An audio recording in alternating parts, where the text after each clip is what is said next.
24-17. So they're on to the title game next Saturday in Arlington, Texas. Here are the standings at the moment. Texas done with the regular season at 7-2. If Oklahoma loses tonight, we'll have a three-way tie at 7-2, and Oklahoma would be eliminated by virtue of head-to-head losses to both Texas and West Virginia. Big night here in Morgantown. Sean McDonough along with Todd Blackledge, joined in a moment by Holly Rowe. Delighted to have you with us, and this will be a high-scoring game, Todd. I don't think anybody doubts that. Two of the highest-scoring teams in the country, two of the best quarterbacks in the country in the Heisman hopefuls, Murray and Greer. Yeah, let's start with Kyler Murray. I'm excited to watch him play. For Oklahoma, no Baker Mayfield, I guess no problem, because all this guy's doing is putting up similar numbers. Kyler Murray is completing over 70% of his passes, equally dangerous in the pocket or outside of the pocket.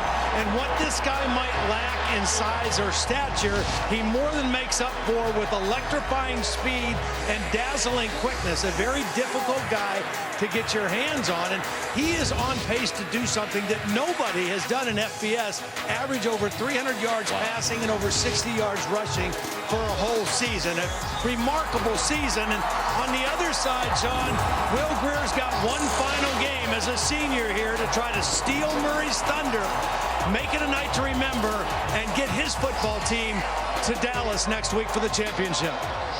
They have not won a Big 12 championship in 7 years in the conference. Senior night for Will Greer and 17 seniors of Coach Dana Holgorsen, looking for the biggest win of his career here in Morgantown.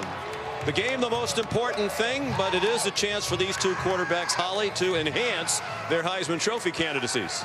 That's right. How cool is this that we might have two of the three finalists for the Heisman Trophy playing on the same field tonight here in Morgantown? When we talked to Will Greer, the West Virginia quarterback, about it, he said, you know, honestly, it's really cool. I can't believe my name is even being mentioned with Tua Tagovailoa and Kyler Murray. He said, but it's more a testament to the people around me. I owe them everything. We've done this together. For Kyler Murray, when asked about if he's heard all the noise about just hand the Heisman to Tua, he said, of course I've heard it. Obviously, I have heard it, but obviously it's been pretty disrespectful. He said, I hear about it, but I'm just trying to go out and let my game speak for itself and continue to do me. Well, they can do them by getting to the championship game and a possible trip to New York. When we come back, we'll have kickoff implications on the line for both teams.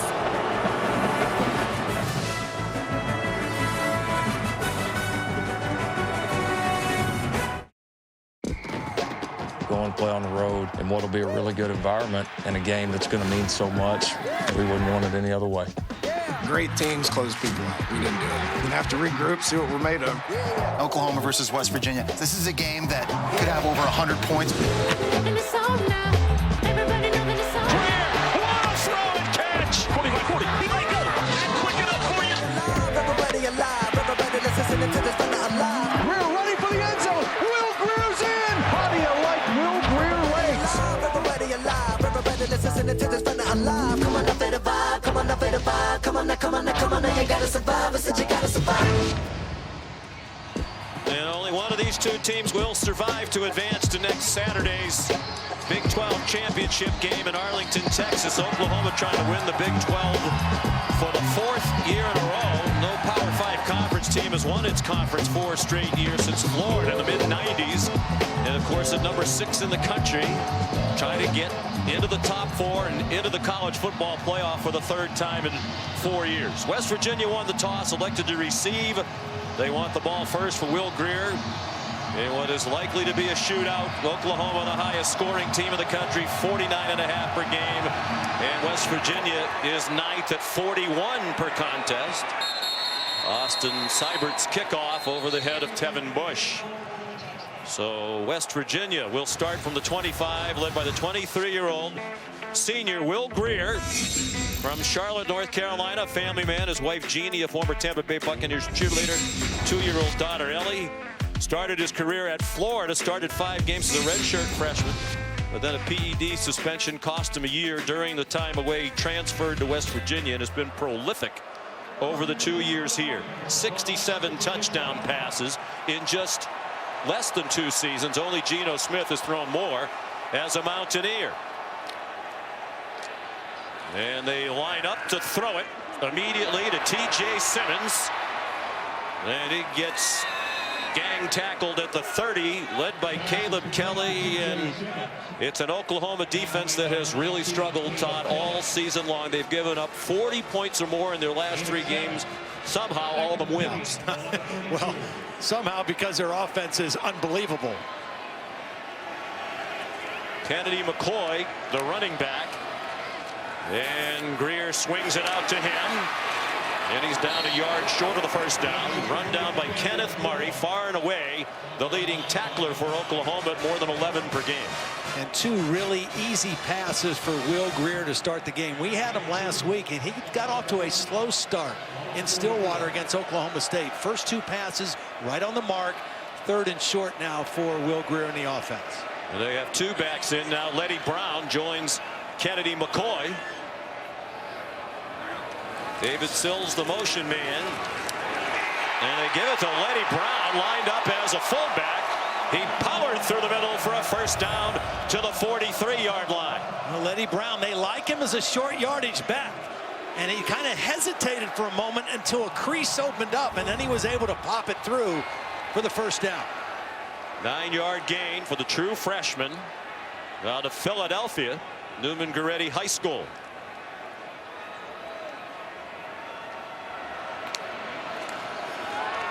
Greer, again, they give him another easy throw, try to get him into a rhythm. Marcus Sims tackled immediately by one of the Oklahoma corners, Trey Norwood. You mentioned those last 3 games and the struggles for this Oklahoma defense. Their pass defense was the worst in those 3 games. There's their season numbers, but over the last 3 weeks, really, in particular, has struggled stopping these good passing teams in the Big 12. Yeah, 106 for the year, but the last 3 weeks last in the country, 130th in pass yards allowed. Here's Kennedy McCoy, who ran for his career high at Oklahoma in a loss last year at 131 yards in that game. He surpassed that number last week in their crushing loss at Oklahoma State. West Virginia in Stillwater last week blew a 17-point lead in the second half, despite the efforts of McCoy. 3rd down and 3 from midfield. A lot of cushion up top. Corners off. They try to slam the run up the middle, and it works. McCoy slicing for a 7-yard gain and a first down to the 44 of Oklahoma. Good balance so far for West Virginia. You know, we talked about Oklahoma struggling stopping the pass. Well, last week it wasn't the pass, it was Kansas running the football really effectively. They ran for 348 yards against their defense. So Oklahoma coming into this game saying, look, we're going to be balanced. We think we can do both. Puka Williams, the freshman running back for Kansas, went for 252 himself. 6th most in Kansas history. Greer straight back this time. Flag down as he takes off and runs ahead for about 7. Mike Defee, the referee, threw the flag in an area where you ordinarily expect a holding call. Yeah, they're going to get Yodny Kajust, the left tackle. And really, it was Amani Bledsoe. Offense, number 55. 10-yard penalty from the previous spot. Replay first down. Kajust is an outstanding pass blocker, has excellent feet, but he got baited that time by Amani Bledsoe. Amani Bledsoe got that arm underneath him and kind of begged for the call and got it. And backs up West Virginia with the penalty. Back to the Mountaineers 46. 1st and 20. They fake the quick pass and hand it off on a draw to McCoy. He's a physical runner, junior out of Lexington, North Carolina.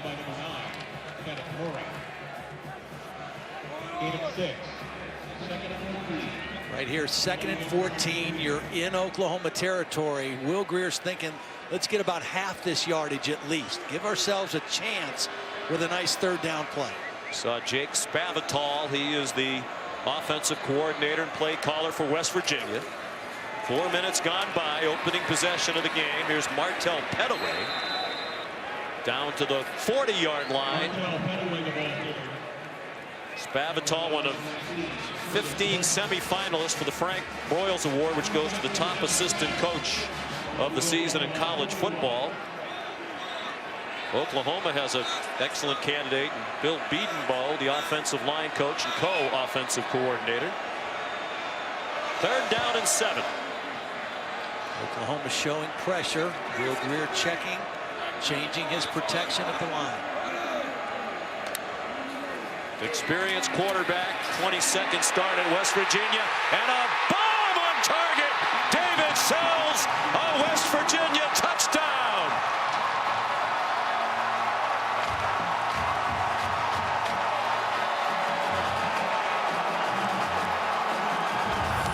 Well, they had a perfect matchup. They had Sills on the safety, Brendan Radley-Hiles, and he just ran right by him. Sills was the inside slot receiver, was matched up on the safety, and that was a mismatch.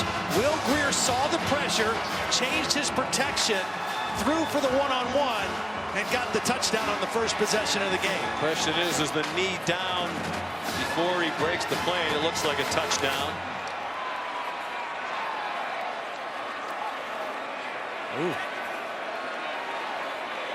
Very close. Progressive pylon cam gives you as good a look at it as you can have. That plays under further review. Ball just has to break the plane, doesn't have to completely cross the goal line. If any part of the ball gets to the beginning of that line, it is deemed to have broken the plane. It would be a touchdown. Jack McDonald, experienced replay official, in the booth tonight with Ronnie Ford, the communicator.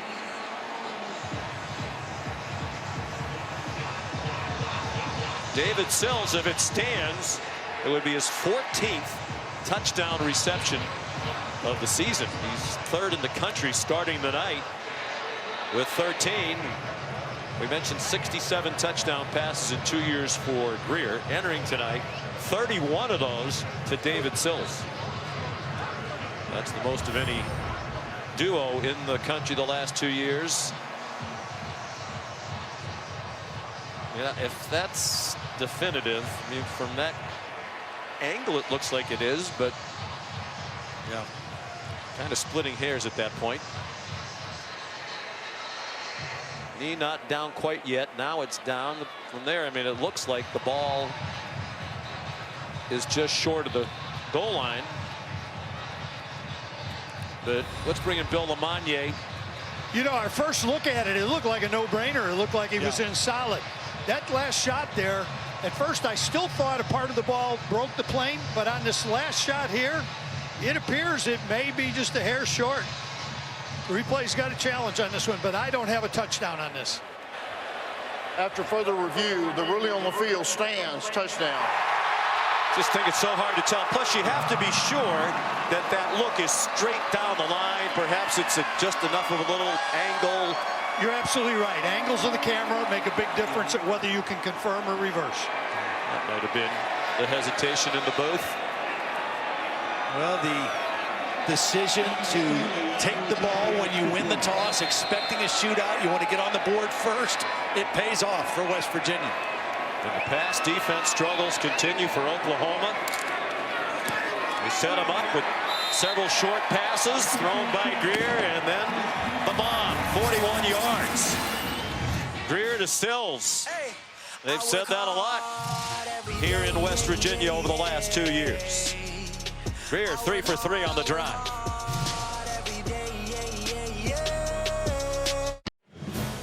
You're watching the Dr. Pepper Championship Drive Game of the Week. The winner on to the Big 12 championship game to take on Texas next Saturday. And at the moment, it's West Virginia with a 7-0 lead. Will Grier, a 41-yard touchdown to David Sills.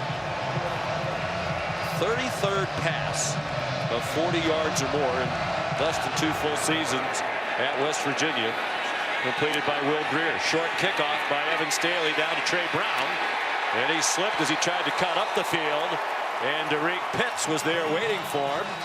Let's take a look at who's been putting in work. It's brought to you by Carhartt, or as we say where I live, Caja. Well, last week against Oklahoma State, the cornerbacks were very physical with David Sills. That was their strategy, and it really worked. It minimized him. Tonight, the first play of the game, he gets a free release. He's a big, fast, physical guy, but he felt like, and Jake Spavital told us, we feel like our receivers match up against these corners a lot better. They're not as big, they're not as physical, and right away, West Virginia capitalizes. And certainly last week, the officials really let them play in the defensive backfield. Coaches had no problem with it, said it was the same on both sides, but they allowed the DBs to be physical against the receivers. Trey Sermon gets the first carry off the handoff from Kyler Murray, the junior from Allen, Texas, near Dallas. Played 1 year at Texas A&M, then transferred to Oklahoma. Sat out a transfer year, sat most of the year behind the Heisman winner Baker Mayfield, and now he might win a Heisman for Oklahoma. Has had a magnificent season as the first-year starter for the Sooners. Leading the nation's highest scoring team. They're #1 in total offense. And the legs of Murray a big reason why as he runs to the 30 for a first down. Well, you don't see him do that very much. Running up in between the tackles. He likes to slide. He likes to run out of bounds. He doesn't like to take hits. That time he showed a little toughness running up inside for the first down. Lincoln Riley said the last half of the season he's really become an effective runner in their offense, not just a scramble guy. Sermon, the running back, he left last week's win against Kansas after 1 carry with a left foot and ankle injury. Murray throws a wobbler behind Sermon. Might have been deflected. 2nd and 10. Pretty good job being disciplined in how they rushed Kyler Murray. They kept him in the pocket. As he started to break, there were 2 guys there to contain him, and a little mix-up between he and Trey Sermon. But good discipline by the West Virginia defense. You just have to rush this guy differently than most quarterbacks. They want to try to keep him in the pocket. He's listed at 5'10". Coaches for West Virginia hope to make it difficult for him to see. Marquise Brown taken down by Drayvon Askew Henry, making his 50th career start tonight. A 4-year starter, his final home game that ties the school record for career starts with Joe Matson, who played center here back from 2009 to 2012.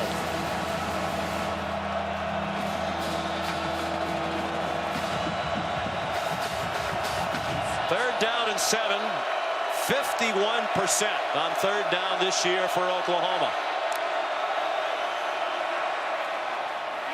On target for a first down. Marquise Brown, they call him Hollywood. He's from Hollywood, Florida, a cousin of Antonio Brown of the Steelers. You see the accuracy of Kyler Murray on that throw. West Virginia not lined up as Oklahoma got to the line very quickly. And Sermon falls ahead to the 45 for a pickup of 4. Tackled by David Long, one of the best linebackers in the country. Lincoln Riley, the Oklahoma head coach, calls the plays. And very well. Yeah. Outstanding play caller. Really proved that when he was at East Carolina. That's what got the attention of Bob Stoops. Got him hired out here and has continued that as the head coach. Elevated to head coach when Bob Stoops retired. Here's Murray, the worst nightmare for Tony Gibson's defense. Murray gets a nice block downfield from CeeDee Lamb and scores. A 55-yard touchdown run. His parents, Kevin and Missy, here in Morgantown tonight, loving that. This is a designed quarterback run. This is not a scramble. Watch Trey Sermon with the key block on David Long.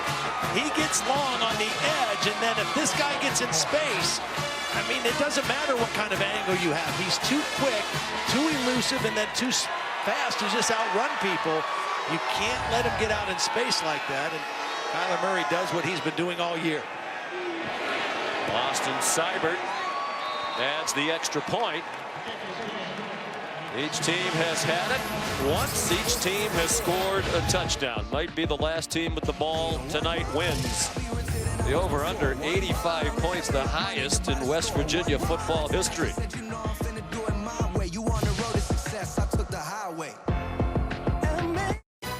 ESPN College Football is presented by Outback Steakhouse, where you can go big and go home with delivery and takeout, and in part by the Lincoln Wish List Sales Event.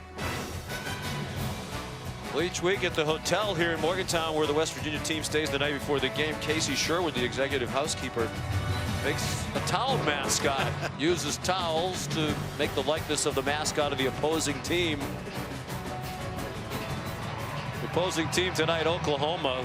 Kyler Murray, a blur. Last week he went 75 yards for a touchdown run against Kansas. That one just a little bit shorter.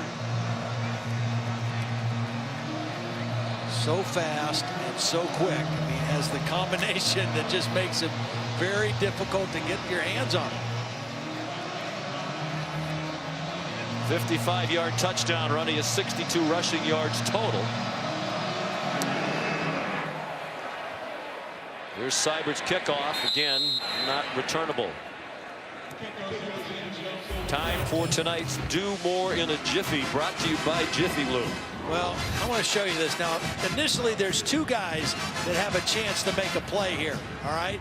The first guy, David Long, is going to get taken out by Trey Sermons, and then the pulling tackle is going to get the linebacker sandwich. And now there's one more guy who is unblocked, and he has no chance in the open field against Kyler Murray. This is too difficult in that kind of a situation to bring him down. The fake to Martell Pettaway, and Will Greer's throw is too high for Marcus Sims.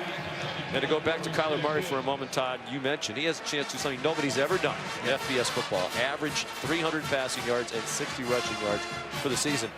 Well, this is the last regular season game. Yeah. He has the 62 rushing already tonight. Yeah, he's got that part covered. Unbelievable.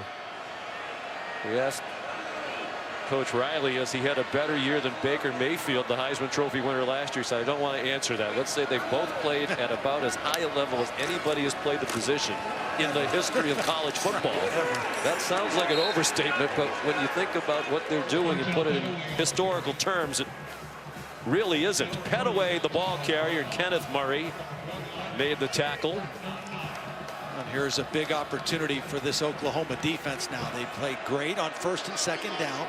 Third and long. Will Grier backed up in his own territory. A chance to get off the field here for the Sooner defense. Don't you think it might be, Todd, just whichever defense get a couple of stops tonight and a couple of turnovers, maybe even one. Sills the catch.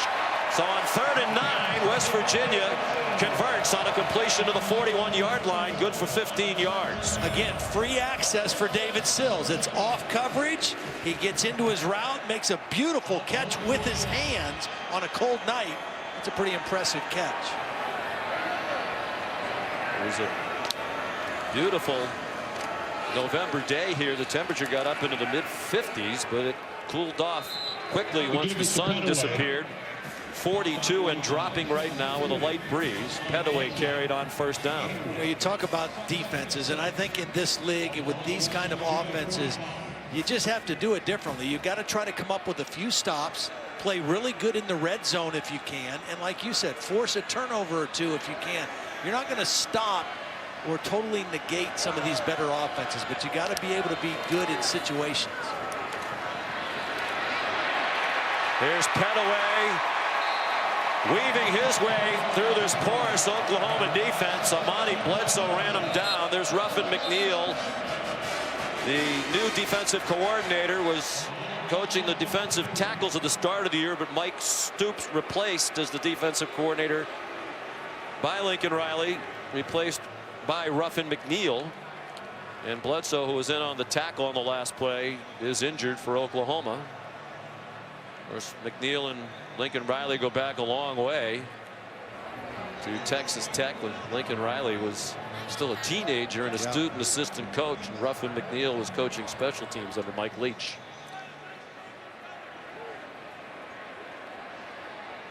We'll check on Bledsoe. Lincoln Riley out there to check on him right now. Back in a moment. Well, among those in attendance tonight, great wide receiver from the Pittsburgh Steelers, Antonio Brown. He's made the 75-mile trip south from the Steel City to Morgantown to watch his cousin, Marquise Brown. Smooth segue into Week 12 of Sunday NFL Countdown. It's 10 a.m. Eastern on ESPN. 7-7 the score. 5.5 to go in a half. Trevon Wesco wide open, the tight end. Rumbling inside the 25-yard line to the 22 with a pickup of 20. Well, because of the running success, those inside linebackers coming up on the run fake. A lot of room behind for the tight end Wesco. He has developed as a star here in the second half of the season. Back-to-back catches for Wesco. Robert Barnes, the tackle, about 1.5 yards short of the first down. Now, one thing we should point out, Sean, the right side of the offensive line has changed in this ball game. McKivitz has been the starting right tackle. He's in at guard. And Kelby Wickline, number 72, has been the swing tackle, starting at right tackle tonight. That's a change made this week. McKivitz had started 33 games, all at tackle. Jake Spavital told us he's never played guard. He's repped it in practice. He's playing guard tonight and leading the way for Martell Petaway in a first down carry near the 10-yard line. He's been playing great at tackle, and he looked okay playing guard on this one. I think that might be Josh Sills, their starting left guard, who's down at the end of this play. Yeah, last week with the struggles up front, Stills started the game at left guard, went to right guard. Right guard has been the trouble spot all season long. They've tried a couple of different players there. But they're going to leave Sills on the left and hope that he's okay to return to the game. He's been probably their most productive and consistent inside guys. The tackles have been good all year, Kajust and McKivitz. And the left guard position with Sills has been solid, but that right guard, as you mentioned, has been the place where they've tried different guys. There's Kelby Wickline. He is the son of the offensive line coach here at West Virginia, Joe Wickline, who was a backup. And then in their dramatic win at Texas, he had to come into the game in the first quarter when Kajust was ejected for throwing a punch. Allegedly, the West Virginia people didn't think it was a punch, and they probably had a point. But Wickline played so well in that game as a part of the win, going almost the entire game, that he's earned a lot more snaps since then, to the point where they have faith in him to start tonight in this huge game. First and 10 from the 11. Petaway up the middle inside the 7-yard line. Well, again, for Oklahoma defensively in a game like this, can you bow up and play better in the red zone? West Virginia's got good balance. They've got 153 total yards of offense, but in the red zone, can you step up and make a play? Last week in Stillwater, this was a problem for West Virginia. They came up empty 3 times in the red zone. Monty Bledsoe has returned to the defensive front for Oklahoma. Petaway returns to the end zone. Touchdown, West Virginia.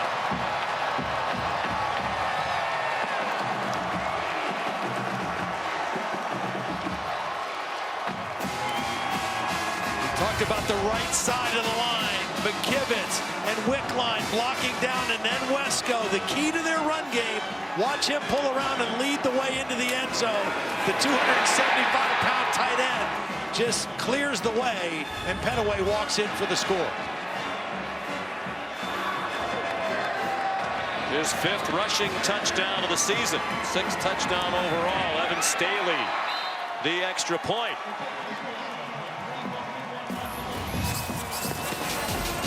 Will there be a defensive stop tonight?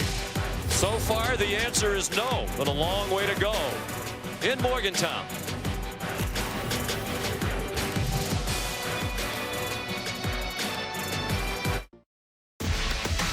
The ESPN app, now with ESPN Plus. Get more ESPN and download now. Sean McDonough, Todd Blackledge, and Holly Rowe back in Morgantown, West Virginia.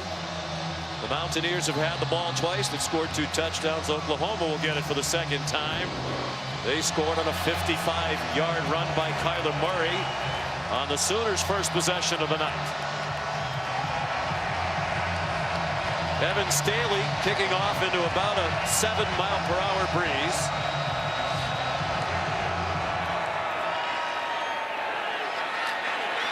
Trey Brown.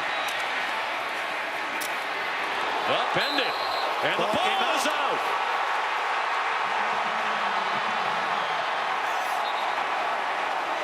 signaling. It looks like they're signaling that he was down. The ruling on the field is that the ground caused the ball to come out. Whoa. First down. We shall see about that. Looked like David Long, and it was David Long, their great linebacker, who sent him airborne.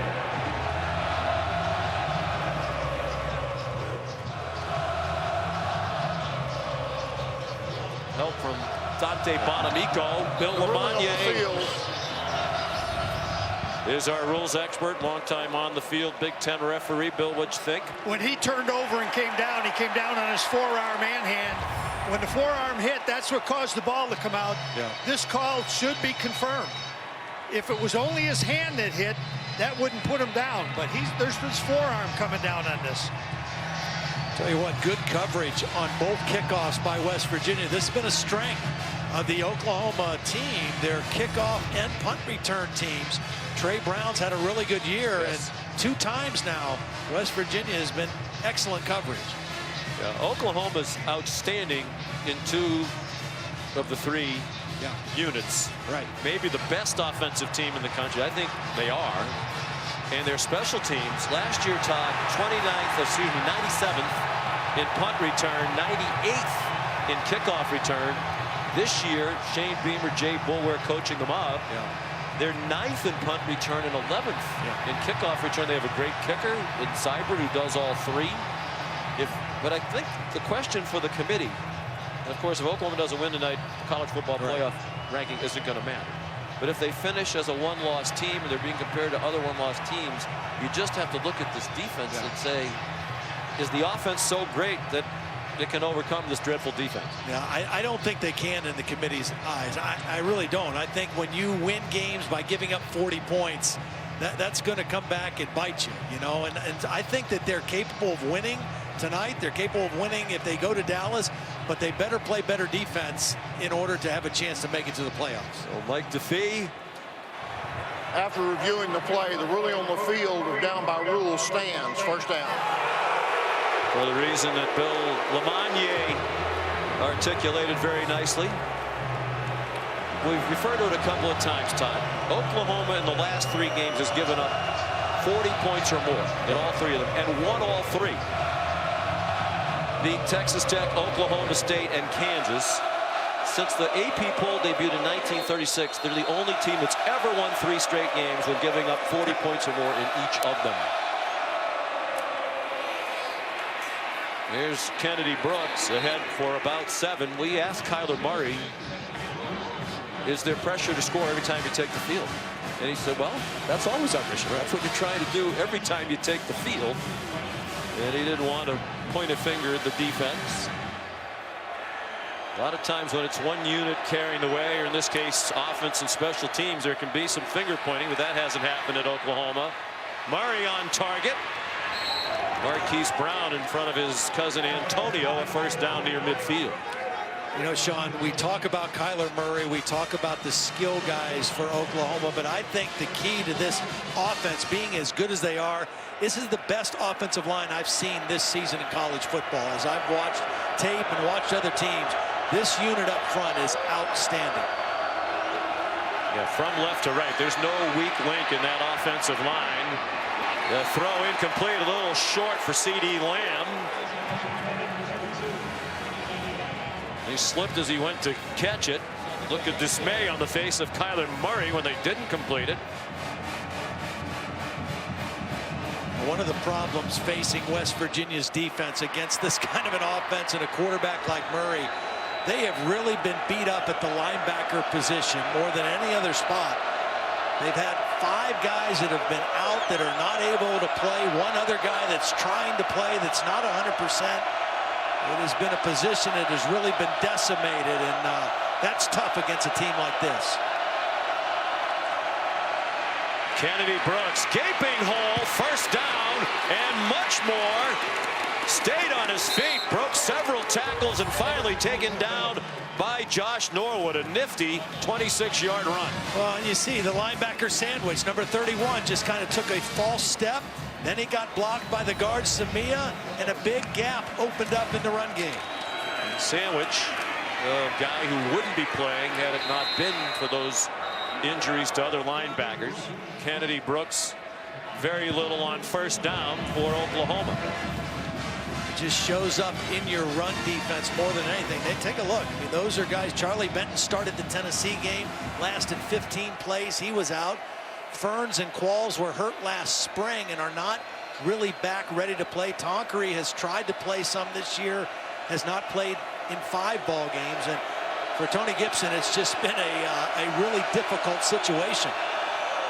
They've played better defense here than they have in the past.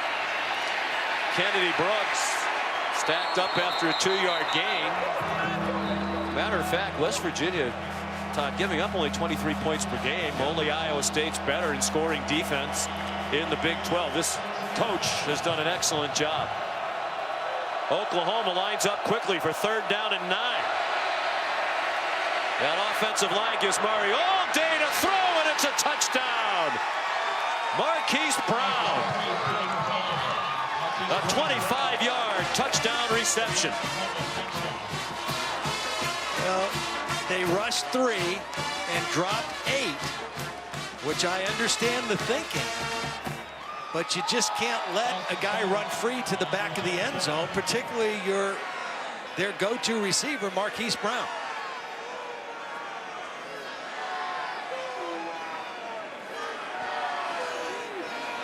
Kyler Murray, to enhance his Heisman candidacy, has already run 55 for a touchdown, and now he throws a beautiful ball to Marquise Brown for a passing touchdown, and the extra point by Seibert has tied it. Well, here's Marquise Brown. Watch what he's going to do. He's going to run to here and just kind of stutter, and then he's going to go to the end zone.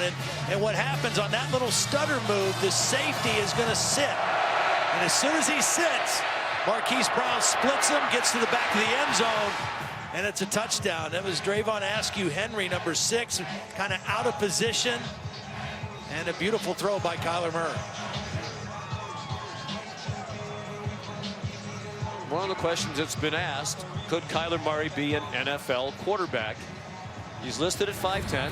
They did talk to the Oklahoma sports information people who said their training staff measures them in their socks. If he was a legitimate 5'10", I would take the under if wagering were to be involved in that. Antonio Brown perhaps texting about his cousin's touchdown. He says they talk just about every day, and they train together in South Florida. Our Todd McShay said that Kyler Murray is starting to remind him of Russell Wilson, and that Kyler Murray has better arm strength than he thought he was going to have after Todd McShay watched him in person a couple of weeks ago when they played Oklahoma State. Here's Holly. Well, Kyler Murray said that Russell Wilson is someone that he looks up to and has watched him on film a lot. Kyler said, you know, you don't just plug anybody in this offense and have success. You have to be good at reading it and reacting. And I'm seeing that the way he's changing plays at the line of scrimmage, communicating that to his people across the line. He's showing some good leadership and adaptability here in this offense from what I've observed on the sidelines here. His accuracy, both in and out of the pocket, has been impressive all year.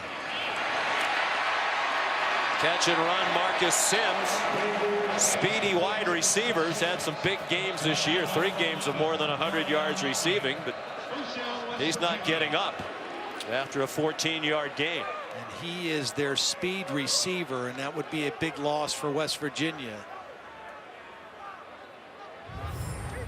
Will Grier puts a perfect throw. Here's the hit right at the end of the play.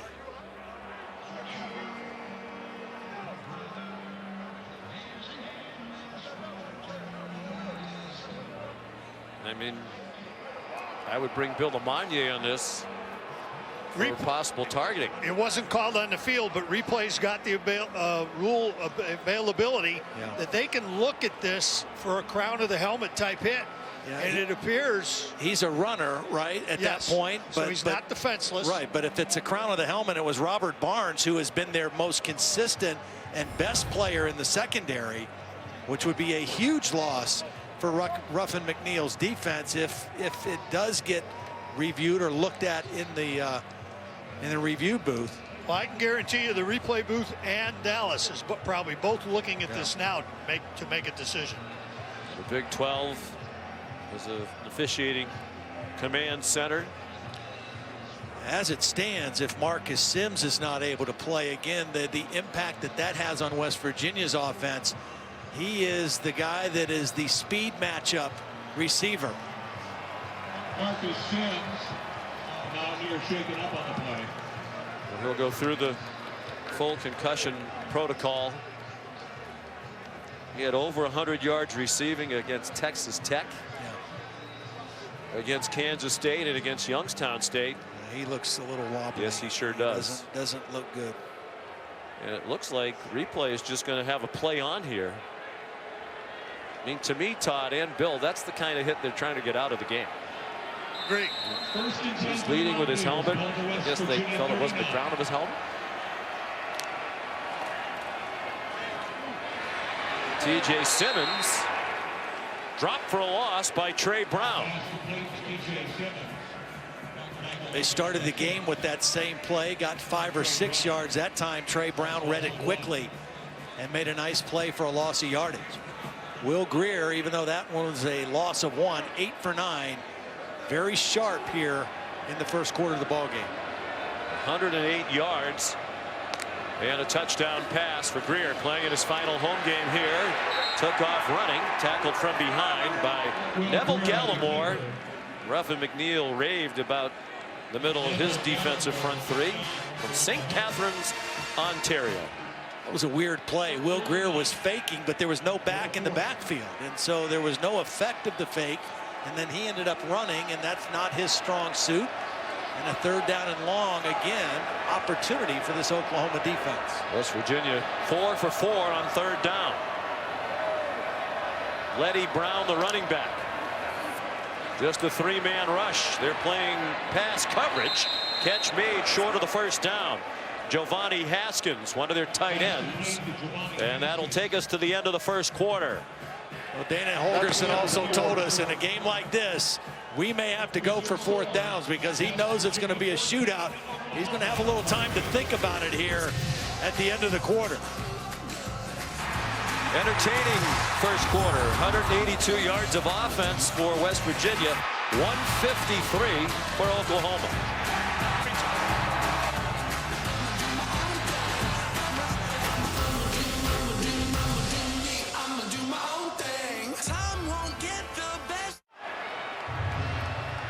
You're watching Dr. Pepper's Championship Drive Game of the Week. The winner of this one on to the Big 12 Championship game a week from tomorrow to play Texas. Tied at 14. West Virginia going for it on 4th and 2 and converting. David Sills out of bounds inside the Oklahoma 40. Dana Holgorsen said we need to be aggressive and outscore Oklahoma, and he was aggressive here. Well, Sills does a great job of getting to a soft area and stopping. And Will Greer, the chemistry they have is beautiful. He knew Will Sills would stop, and he got him the football for the 1st down.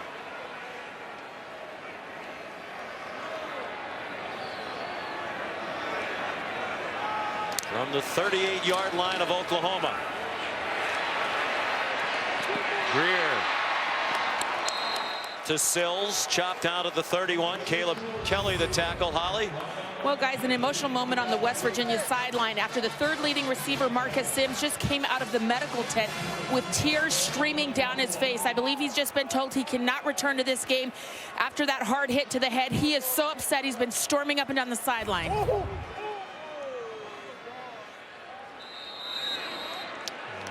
That's a sad deal. You could see even as he was walking off the field and he was staggering a little bit, he was even then saying, I'm okay, I want to be back, I'm going to play, I'm okay. But they got to do the right thing for the guy. I mean, they've got to be smart and safe. He took quite a shot on that play. As you said, he's an excellent deep threat. Letty Brown ripping through the Oklahoma defense to the 14-yard line, 15-yard run. Trey Brown might have saved a touchdown with the tackle. Now McKivitz is back at right tackle. Chase Burnt is in at right guard now, and McKivitz at his normal tackle position got the key block on that play, and West Virginia just doing whatever they want to this Oklahoma defense. 84 yards rushing, 137 yards passing. Hasn't been a stop yet. Letty Brown to the 10-yard line. Marcus Sims still very emotional. And this is the biggest game of his life to date. Junior from Bowie, Maryland. Trying to help his team get to the Big 12 championship game. Convinced that he's okay to go back in. Kennedy McCoy, the running back. And Todd, we did check with the replay booth from our truck. We were told they did take a close look at the hit by Barnes on Sims, and the response was that it was not definitive of their opinion to deem it targeting. Third down 4.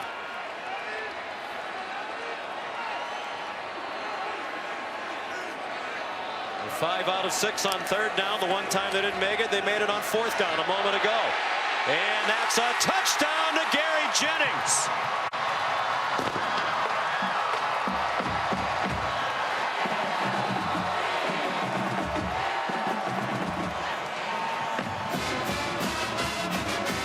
Great combination route with David Sills and Jennings. Sills is going to go inside. Jennings is going to pause offense, and then number go 13. outside. They called Big it. play in the end zone. 15-yard penalty in the previous spot. Replay third down. Yeah, he did kind of go in there and throw his body at him. You know, he could have very easily just avoided him, and Jennings would still be open. What a huge call.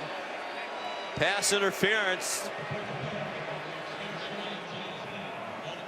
And instead of an 8-yard touchdown to Jennings, the ball back on the 23 for third down and 19. They didn't get a stop the conventional way in the red zone, but they got the penalty. It was a good call. They fired off some cannons that created some smoke, or whatever it is that generated the smoke. Kennedy McCoy to the 10-yard line. Now what does Dana do? Does he go for 3 points here and keep the lead? Nope. Or does he go for the first down? And he knows. I mean, even though it's early in the game, field goals are not going to win this football game. It's going to be touchdowns. But I do think there's something to be said for keeping in the lead as long as you can as well. 4th and 6 from the 10.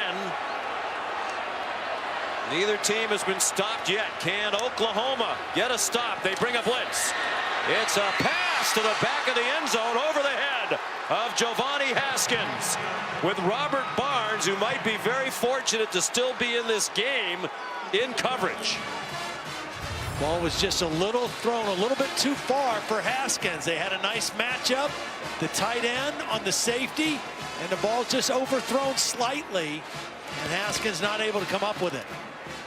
I think that's a good no call on interference, just a slight overthrow by Will Grier. And so Oklahoma, in an unconventional way, gets a stop from their defense, aided by the pass interference penalty on David Sills.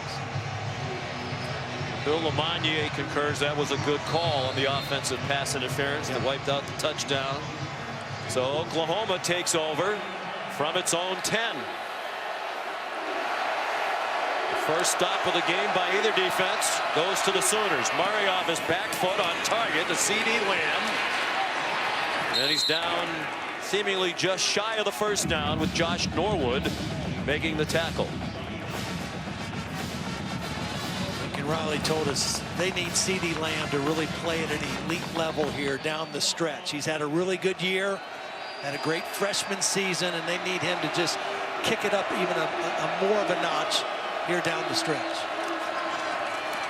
Trey Sermon on 2nd and 1 gets the first down, tackled by the outstanding safety Kenny Robinson. Brought down by Kenny Robinson.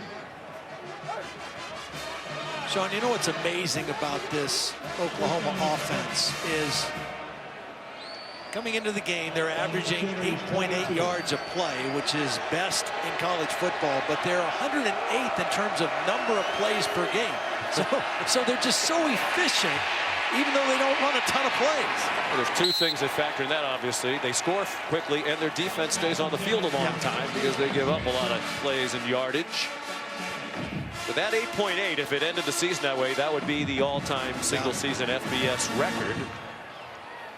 Hawaii holds that record right now at 8.6.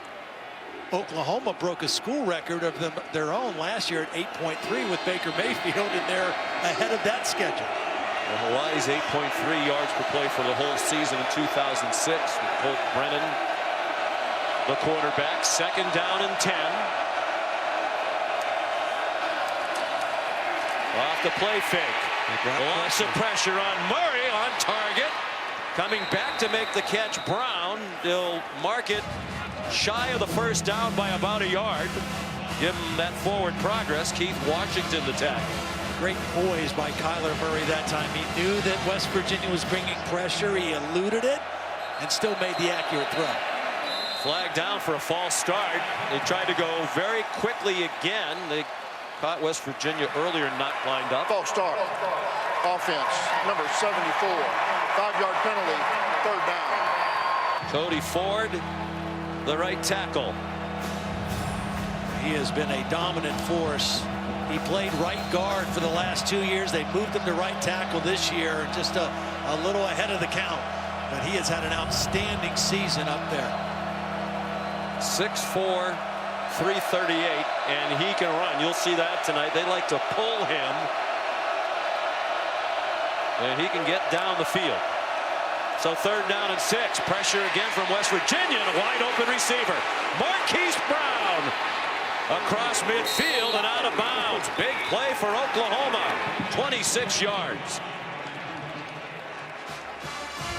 Well, Marquise Brown is running a crossing route, and Keith Washington just kind of got picked on the inside. He was in man-to-man coverage, and they ran double crossing routes, and Marquise Brown was able to get free for a nice completion. Because Oklahoma substituted, they're allowing West Virginia time to get its subs on the field defensively.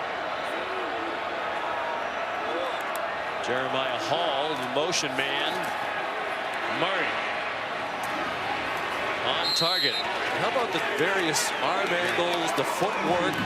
Holly asked him on our conference call with Cowher the other day, what kind of work do you do on your footwork? He's like, I've always had good footwork. And he's not lying. Yeah, I think a lot of that he has was God-given. And he has certainly worked as an athlete, both as a football and a baseball player, but he has got some special talents. Tony Gibson said he's one of the few quarterbacks that I've ever seen who seems to throw the ball better on the run. He's on the run and fumbles as he hit the ground at the 30-yard line. Recovered by Kenny Robinson. So here's the deal. As good of a runner as he has not been a guy who has put his nose in there when he runs.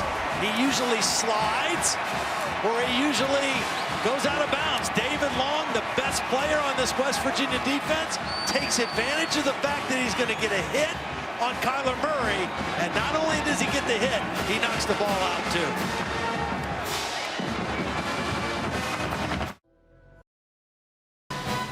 Well, it's a great holiday weekend of college football. Continues tomorrow night, 8 Eastern time on ABC.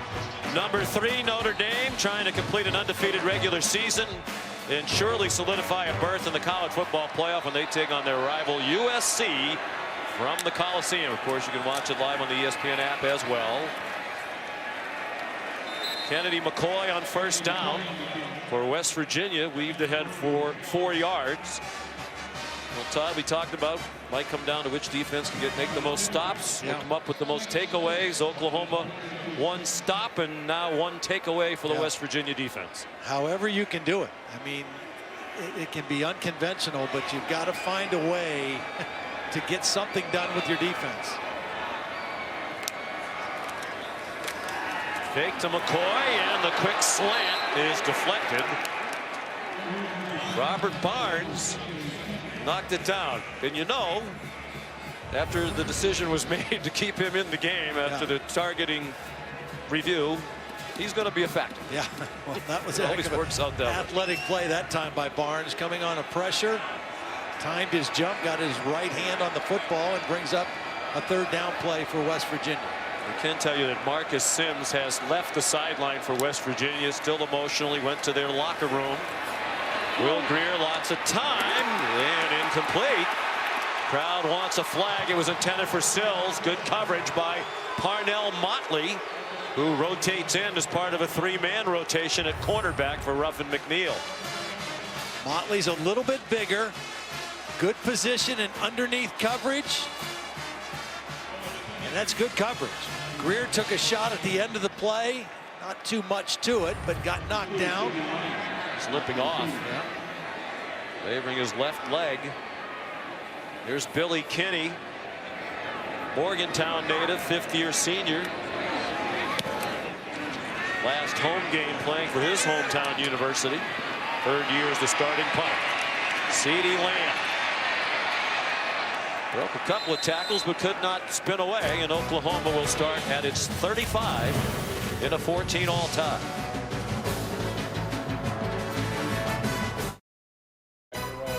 ESPN College Football, brought to you by Nissan, premier partner of the Heisman Trophy, and Exxon and Mobil Rewards Plus. Sign up today. Well, we hope you had a happy Thanksgiving. Our crew certainly did. Our audio crew there, Paul Cody and Stevie K. And there's Rembert Young, replay operator on this crew for 27 years. I believe he had one plate of food for every one of those years yesterday. We are blessed to be working with these wonderful people and fortunate to be here tonight for one of the big games of the year in college football, Oklahoma and West Virginia. The winner will play in the Big 12 championship game at Arlington, Texas, a week from tomorrow against Texas, which clinched its spot with a win today at Kansas.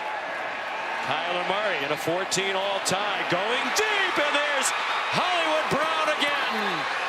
And yanked down at the 1-yard line. Keith Washington looked from here like it might have been a face mask. Cousin Antonio can't believe Marquise didn't take it all the way. Well, he's got single coverage on Keith Washington, but the safety, Kenny Robinson, bites on an underneath route. He's got to be deep to help the corner on that deep post route. I mean, that's easy throw for Kyler Murray. There's the ball down inside the 1-yard line. Could have been a face mask call for sure on that play, but Oklahoma first and goal. Trey Sermon to the end zone. Touchdown, Oklahoma.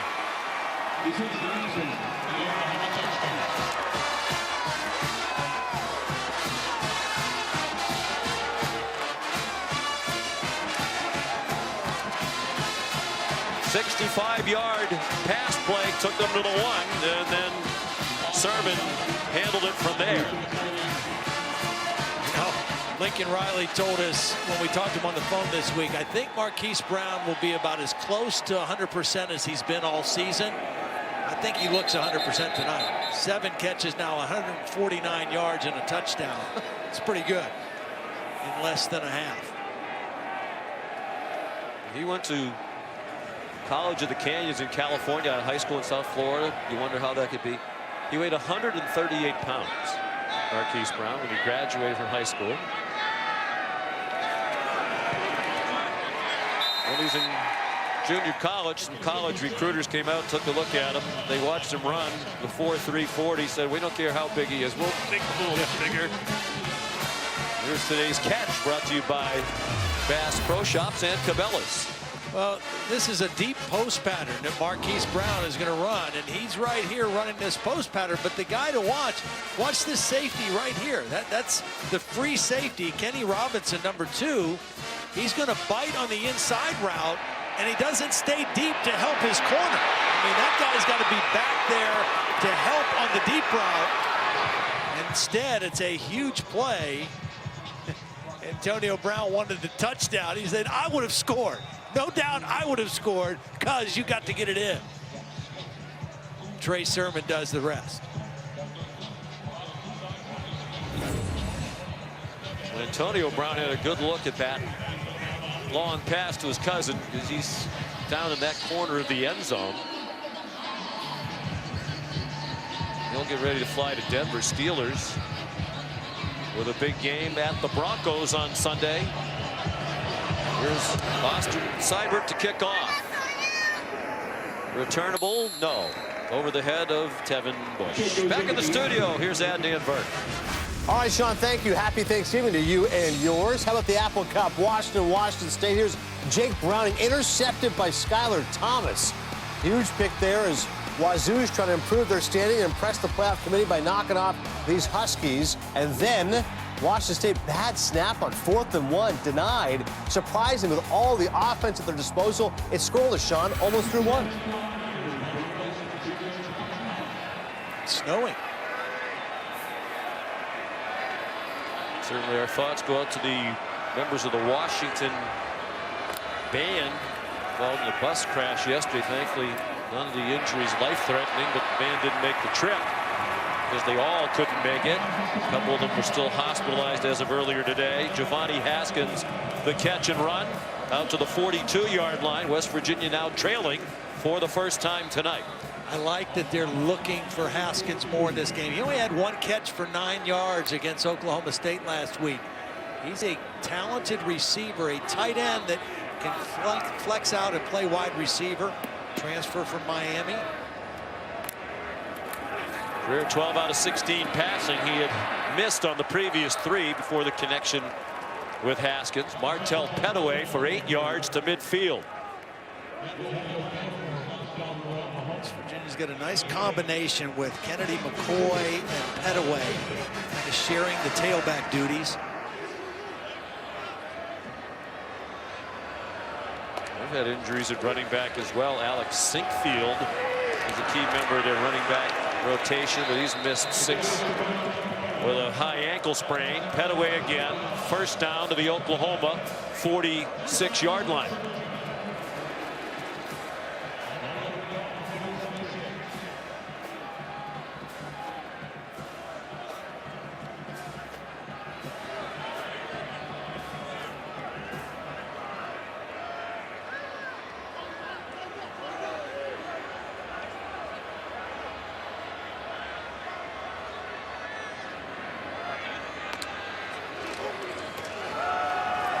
Pettaway chopped down. Amani Bledsoe got him at the line of scrimmage. Well, guys, one of the reasons West Virginia has gone back to their original offensive line configuration is because Kelby Wickline, who had started this game at right tackle, is out. He's got a lower leg injury. He's trying to walk it off on the sideline, but they've had to go back to McKivitz at guard because that lineup that they had earlier in the game did not pan out with Wickline's injury. Yeah, McKivitz is back to his normal right tackle, and Chase Burnt, who's been one of those guys they've rotated in there at right guard, is in there right now. Greer, nice throw, and another first down. It's Gary Jennings to the 35-yard line of Oklahoma, gain of 11. I think Jennings is a guy who's got to step up for Will Greer, especially with no Marcus Sims. You've got your tight ends involved. Jennings has got to be more of a factor. Greer going deep, single coverage, flag down as Sills went after it with Trey Norwood.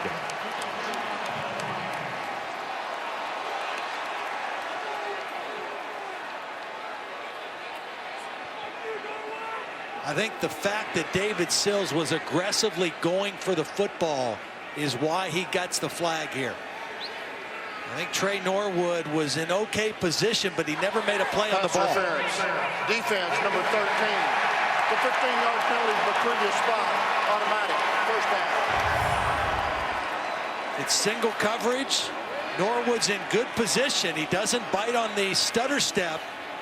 And I think they would allow that contact if he would have tried to make a play on the football. Sills is being physical. He's working to try to get a position on the football and drew the flag and a first down for West Virginia. Sills is just about as physical. Yeah. We saw the game last week, Oklahoma State and West Virginia and Stillwater. They let a lot of that kind of stuff go on both sides all day. Quick pop to Wesco. He's very near another first down at the 10-yard line. Third time they've done this. Watch the linebackers bite on the fake, and it just leaves that open for the tight end. Fake the run, linebackers in, flip it to the tight end. 3 catches for Wesco for 38. Fifth-year senior, third year at West Virginia, came out of Lackawanna Junior College in Pennsylvania. He's been a revelation the second half of this year.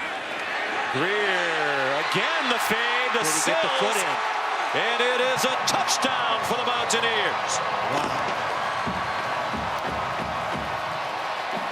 This is a fantastic catch by David Sills. He has to reach behind him. He fakes the screen. What a beautiful double move. He's working on the safety, Robert Barnes. That is an outstanding catch. First, he has to go high to catch it and then get that 1 foot in. Beautiful work by David Sills. And this is a guy who is still learning to play the wide receiver position. And the Progressive Pylon camp gives us a perfect picture of the footwork. Quarterback is a young boy, offered a scholarship in the 8th grade by Lane Kiffin when he was at USC. Transition to wide receiver here at West Virginia. Abandoned his dream to play quarterback. And he's one of the best in Mountaineer history and one of the 11 semifinalists for the Blitnikoff Award as the best receiver in the country this year. A 10-yard pass. We're tied again.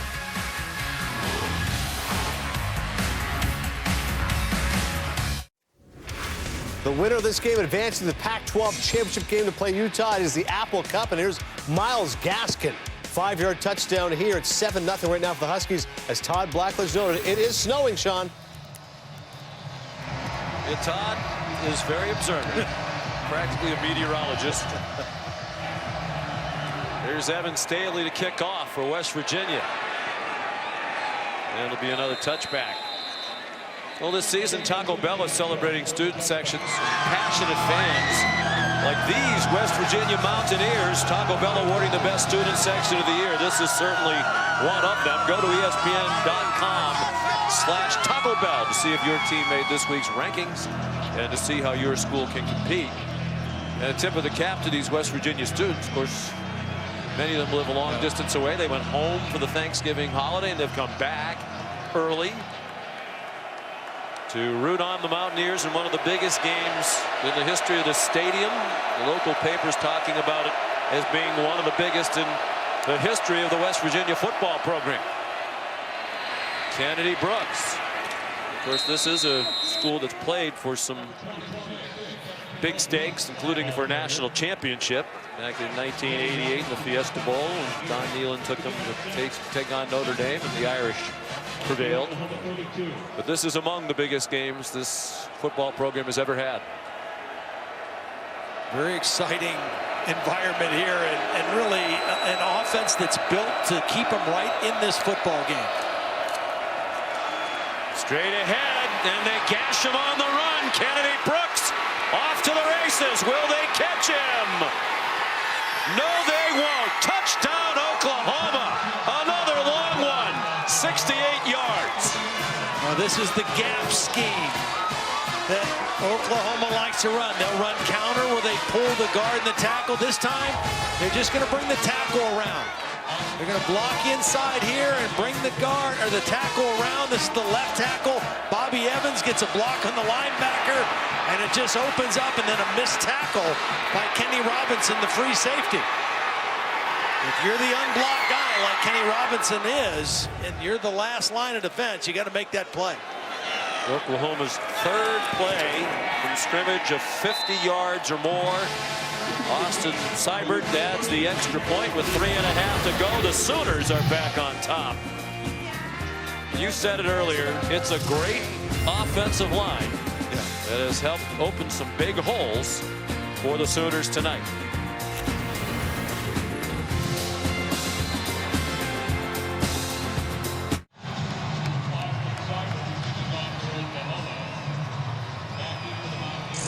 Back in Morgantown, West Virginia, as we take a look at great battles brought to you by Super Smash Brothers Ultimate. We talked about, Todd, which defense can get a turnover, which can make a stop or two. Not much in the way of stops or takeaways.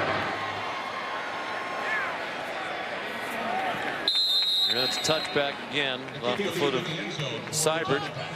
Well, we talk about this offensive line being so good. The leader is the youngest. He's the true freshman center, Creed Humphrey. Watch him get the block on David Long on the touchdown run. Little combination, puts him on his back. The guy, Lincoln Riley, I've never heard a coach talk so glowingly about an offensive lineman, particularly that young, the way Lincoln Riley did.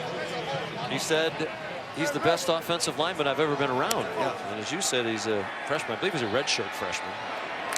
Said he's the most talented player on their team, no matter what position. Just purely the most talented guy for what he does for their offensive. When he said it, we questioned him because he said he's probably the most talented player on our team. So you have a quarterback who might win the Heisman Trophy. He said, I shouldn't have said probably. He really is the most talented player on our team, and that includes the quarterback. Talked about his toughness, his competitiveness, his smarts.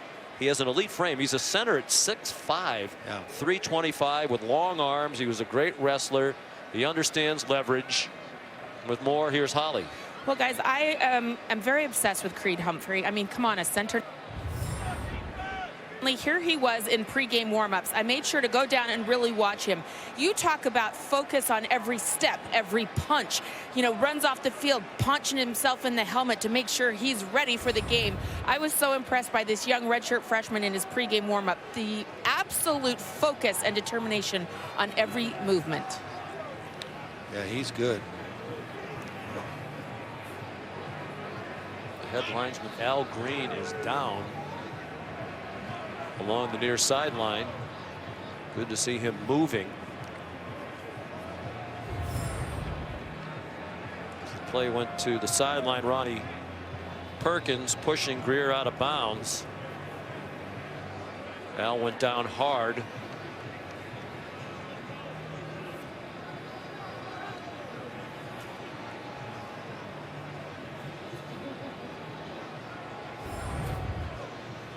Good to see that he's now sitting up. And clearly conscious. Blood on the side of his head, perhaps his ear. There's the 10 to Al Green. Let's check in with Adnan. All right, Sean, thank you. Coming up on our halftime report, Texas awaits the winner of this game. We'll talk with the Longhorns and what a job Tom Herman has done. Also, in the Apple Cup, defense the name of the game right now, as the Huskies are certainly taking it to Wazoo. And we'll also discuss UCF winning but losing Mackenzie Milton. Join me, Jesse Palmer, and Joey Galloway. All that more coming up at the half. Sean, back to you and Todd. All right, Adnan. Certainly a cut on the side of Al Green's face, little blood on the side of his nose as well. I think Mike DeFee, let's bring in Bill Lamagna. It looked like he might be saying we're going to continue the game while he gets patched up for a minute. Yeah, sometimes we can be stubborn as officials and want to stay out there when we should get the medical attention. So they'll make an adjustment here on the crew. I didn't see the list before the game to see if they had an alternate to bring in, but they'll just do a switch with some other people if they have to and work 7. There's not an alternate listed on the flip card, nor do we see anybody come on the field. He is significantly bloodied.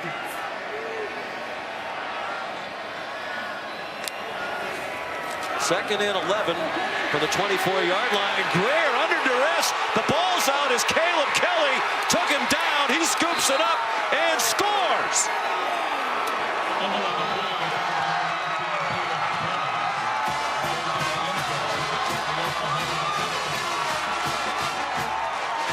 Well, this happened to Will Greer a week ago in Stillwater on a 3rd down play. He was sacked and lost control of the football. Caleb Kelly comes free. Will Greer does not take care of the football. And the worst case scenario, Oklahoma not only gets the turnover and the sack, they get a touchdown.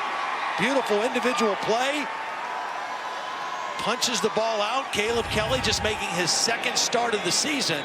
And makes a big play for this Oklahoma defense. An enormous play. That's been another one of their difficulties this year, Todd. They don't take the ball away. They came into tonight with 8 takeaways for the season. Only Baylor and East Carolina have fewer in the country this year.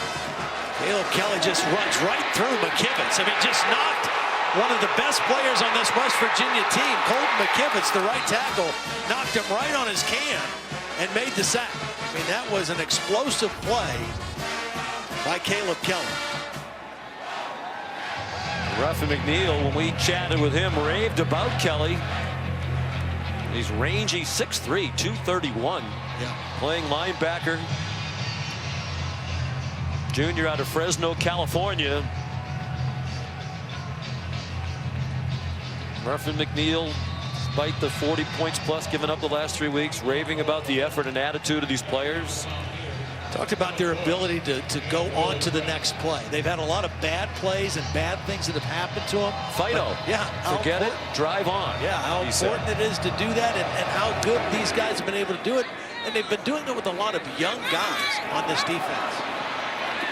Tevin Bush had trouble handling the kickoff and got back to the 20-yard line. On Sunday, December 2nd, we'll have the exclusive reveal of the college football semifinal matchups. Which 4 teams will have a chance to play for the national title? The semifinals are in the Capital One Orange Bowl and the Goodyear Cotton Bowl Classic, to be played on Saturday, December 29th. Reese and the gentlemen will unveil the other big bowl games. They'll have the final top 25 rankings in a 4-hour special that starts at noon Eastern on ESPN Sunday, December 2nd. Swing pass and does not connect with Martell Pettaway. The bodies go flying and a little bit of woofing, but no pushing and shoving as they got up between T.J. Simmons and Parnell Motley. Now, Simmons is just trying to block on the little bubble screen to Pettaway. Incomplete pass, and just 2 guys being aggressive. Simmons lucky he didn't get flagged for the takedown, well out of bounds. Greer a little bit too far out in front of T.J. Simmons.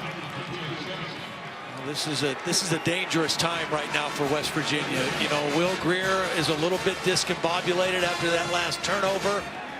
Overthrow there. The game was right where they wanted, even, and now all of a sudden they find themselves down 2 touchdowns and facing a 3rd and 10. Well, the crowd has gone out of the game after the defensive score by Oklahoma.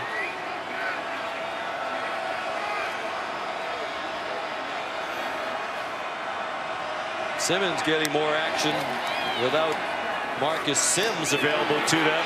He went to the locker room. Kennedy McCoy, the running back, dragged down at the 40-yard line. Delarian Turner-Yell made the tackle, a backup safety. Beautiful block by David Sills out there. They got that quickly to the back, and Sills did a beautiful job blocking the corner and making that an easy conversion for the first down. 4-man rush. Greer was given some time, but ran out of time. Throws for Sills. And it's a first down, say the officials. They'll move the chains. They're at the 50-yard line. A lot of time for West Virginia. All 3 timeouts. I think it's really important that they score a touchdown on this drive, because Oklahoma's going to get the ball to start the 3rd quarter. Remember, West Virginia won the toss and took the football. So I think this drive right here for a touchdown is critical for West Virginia.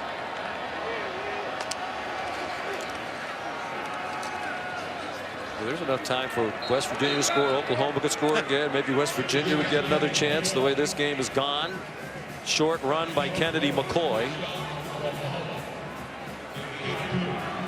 Dana Holgorsen trying to beat Oklahoma for the first time.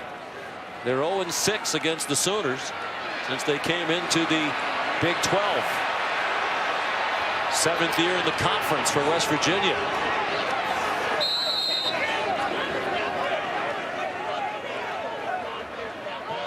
Sam James, the receiver. They're going deep down the depth chart.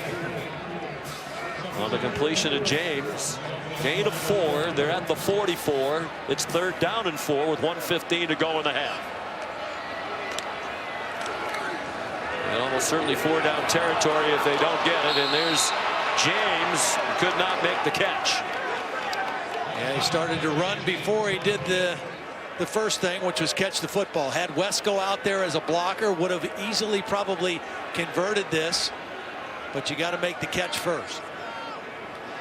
Catch on the previous play, his first of the season. 4th down and 4. Very important play late in the first half for the Mountaineers. Lots of time for Greer, and the catch made by Gary Jennings, and a first down to the 32-yard line. Nice job by Will Greer reading the crossing routes, and a nice job by Wesco not running into the man covering Gary Jennings. He avoided him. They already had an offensive pass interference call on David Sills earlier for not avoiding the contact. It was a nice job. Again, plenty of time for Greer. Again, single coverage. Jennings reached for it and was very well covered by Trey Norwood. Norwood did a nice job of reading the eyes of Gary Jennings. Watch the end of this play. He's going to read the eyes and then reach back and make a play on the football. West Virginia takes his first time out of the half. 30 seconds. It's a really good throw by Will Greer, but a nice job getting a hand on the football.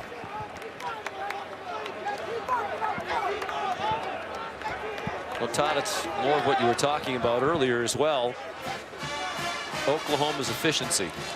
They have 35 points. They've run 25 plays. West Virginia has run 52 plays. It's amazing. I mean, and you mentioned it. I mean, and part of it is their defense, you know, has had to stay on the field a long time. They score quickly, but they are just so productive and so effective in whatever they're doing, running and throwing the football. And it all starts with their quarterback, and really that offensive line. I've never been more impressed with a group this season than the Oklahoma offensive line. They believe it is the best in the country. It's hard to argue. And I think under Lincoln Riley, they have an interesting mix. It's a team that spreads you out, but they're also capable of playing power, yes, running football. It's not finesse on the ground with Oklahoma. Yeah, and you know, that's why this team, when I watched them on film this week, it really reminded me of an Oklahoma offense in 2008 when Sam Bradford was the quarterback, with a great offensive line that I thought was the best offense I had seen up to that point. Very similar traits. Greer backpedaling, and it's up for grabs. A battle for the ball, and a catch. Dominic Maiden won the battle with Trey Norwood. They're going deep down the depth chart at wide receiver. That's just his 6th catch of the year. He's a senior, kind of a dependable guy, getting some more playing time, and makes a huge catch inside the 3-yard line. And now another timeout by Dana Holgorsen. West Virginia takes his 2nd time out of the half. 30-second timeout. Please set the game clock to 40 seconds. 4-0. And that's a 50-50 ball. That's the perfect definition of what a 50-50 ball is. You throw it up, and your guy's got a 50% chance, and the defender's got a 50% chance, and Maiden comes down with the football. In a crucial situation, in a drive that West Virginia has to have to stay within firing range of this game. And Maiden makes a huge play. Well, guys, there was a crucial moment on the West Virginia sideline right before this series started. After the fumble, Will Greer came to the sideline and was explaining what had happened to his offensive coordinator, Jake Spavital. Spavital said, stop, interrupted him, said, stop talking, move on, next play, quit thinking about it, focus on what's next. And he's been able to do that on this drive, an important moment for Jake Spavital to regain the focus of his quarterback. A little confusion on personnel right there. They didn't have Gary Jennings on the field, had to run him out there late. The play clock isn't moving. Now it is, so they have plenty of time. Here's 1st and goal, West Virginia. Single coverage with David Sills right here. He's signaling the route that he wants. And it was a slant, and it was broken up by Trey Norwood. They give David Sills down around the goal line the ability to decide what route he wants. He's going to signal to Will Greer that he wants to run the slant in this situation. They get it isolated one-on-one, and it's a nice play by Trey Norwood to knock it away. Timeout, Oklahoma. Oklahoma takes its first time out of the half.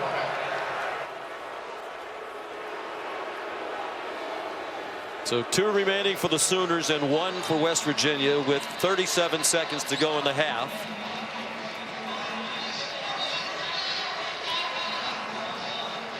You know, I know that David Sills is the guy that Will Greer's normally going to look for here.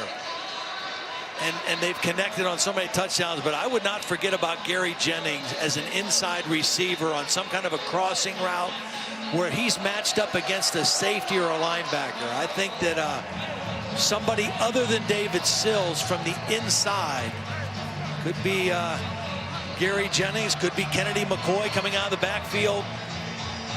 Or running it in. Yeah. Certainly with a timeout, 37 seconds left. Running plays are still available to you. Yeah, you're in a good situation right here because you're second down, so you can do just about whatever you want. You've got that timeout.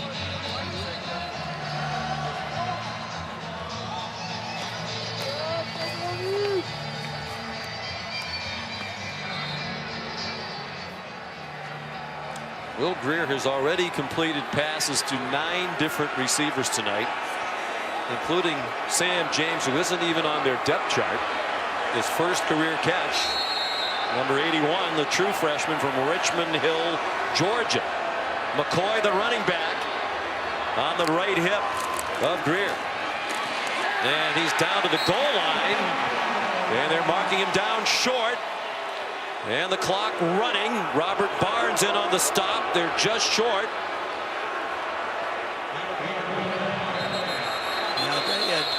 Dana wants to call that last timeout, which I think he got to do. Oklahoma takes his second timeout of the half. 30-second timeout. Oh, Oklahoma called. He was trying to call timeout himself. So does that mean that he gets to keep his timeout? Yes, because they announced that it's timeout Oklahoma. I think the Oklahoma coaches were concerned that they wouldn't get lined up. It was clear that Dana Holgorsen in West Virginia had another play ready to go in case McCoy didn't get in. They were going to get right on the ball. And Lincoln Riley wanted to make sure his guys were set. That's big for Dana Holgorsen because now he still has a timeout, so they could still run the football here on 3rd and goal and still be able to stop the clock if they don't get it in. So the fact that that timeout was charged to Oklahoma is big for West Virginia and Dana Holgorsen with 22 seconds left in the half. And if they don't get in, he'll go for it on 4th down. Well, yeah, down 14 now. That field goal not going to mean much. Again, Oklahoma gets the ball to start the 3rd quarter. West Virginia desperately needs to cut this to a 1-score game.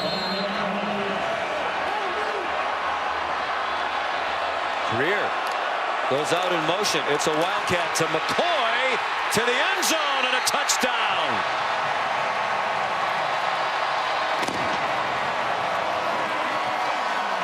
He took a lot of wildcat snaps in their game in Norman against the Sooners last year because they played without Chad Grier, who had an injured hand. So they did this a lot last year against the Sooners. They had both tight ends in, Wesco and Haskins, and then a fullback also leading the way in there. Logan Timmons. Yep, Logan Timmons in there leading the way. Nice design play for the touchdown.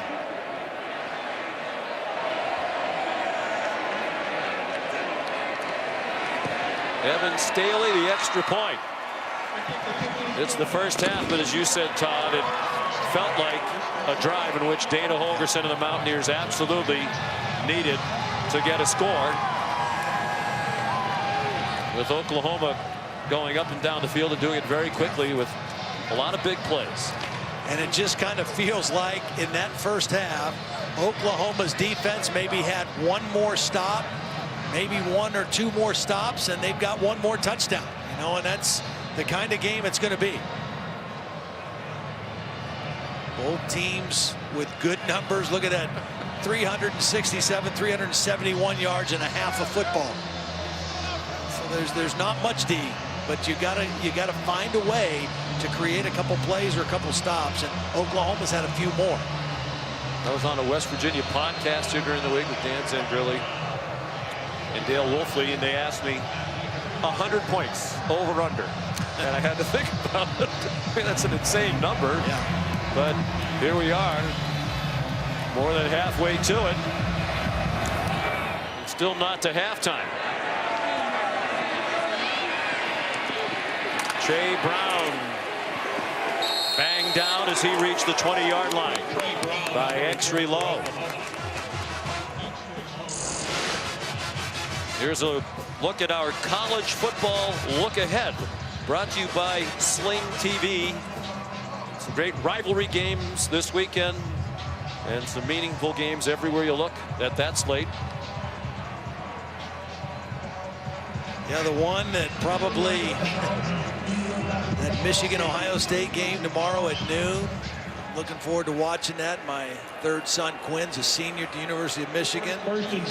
Anxious to watch that game. And even though Michigan seems to have the better team and is playing better, 13 of the last 14 years, Ohio State's beaten them, and 6 in a row. And Jim Harbaugh's never beaten the Buckeyes, so it's going to be a heck of a ball game.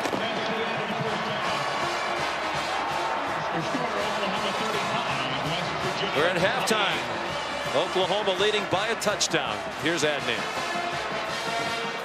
All right, Sean, thank you very much. We kick it off before we get to conversation about that first half with Texas and Kansas. With a win, they're in the Big 12 title game. Longhorns are. Sam Ehlinger to Colin Johnson. We're sure if Ehlinger was going to play. Re-aggravated a right shoulder injury against Iowa State last week. He did go in this one, and he played great. Later in the third quarter, first and goal from the 5. It's Ehlinger, short pass to Andrew Beck. Kansas held Texas to just 7 points in the first half, but Beck, 2 catches in this game, this one for a touchdown. Texas is up 14-0. Later in the third and goal from the 3. It's Ehlinger again. Now for Texas's defense struggled against Oklahoma State and West Virginia. They've played better in recent weeks, playing with more confidence now before heading to the Big 12 title game. Longhorns take it 24-17. Congrats.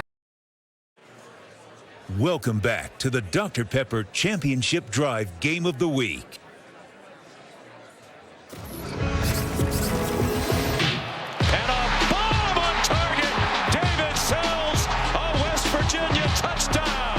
Here's Murray, the worst nightmare for Tony Gibson's defense. Murray gets a nice block downfield and scores. Petaway returns to the end zone. Touchdown, West Virginia. All day to throw, and it's a touchdown. Marquise Brown and Kennedy Brooks off to the races. Will they catch him? Touchdown, Oklahoma. Greer under duress. The ball's out as Caleb Kelly took him down. He scoops it up and scores. 63 points, 738 yards of offense as we welcome you back to ESPN College Football Prime Time, presented by Outback Steakhouse. Second half underway with Evan Staley's kickoff, a short one. And a good return. It's the kicker involved in slowing him down, Trey Brown. An excellent return across midfield for Oklahoma.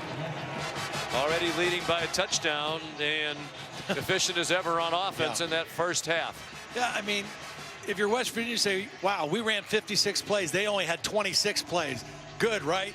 No, because they averaged 14 yards per play, Oklahoma did. So, again, same thing. Not in many plays, but tremendous efficiency.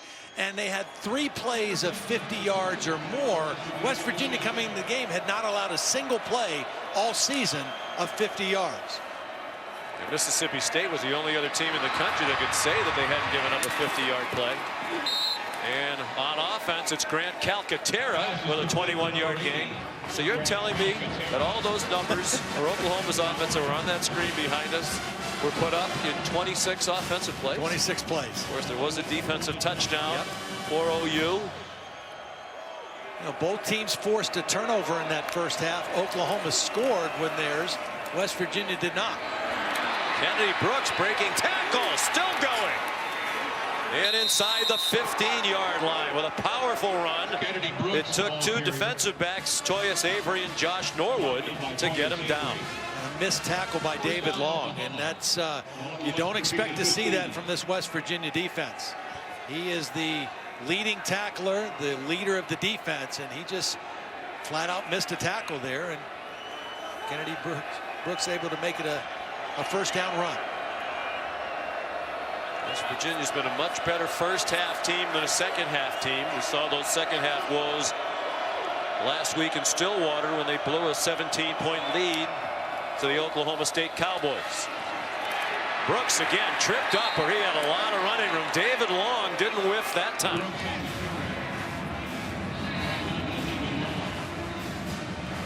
This Oklahoma running game, since the loss to Texas, they have averaged over 325 yards a game rushing. They're sitting at 210 right now, just starting the second half.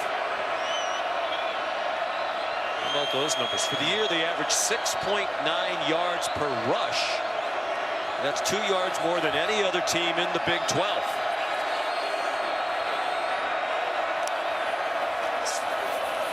And they stick with the ground.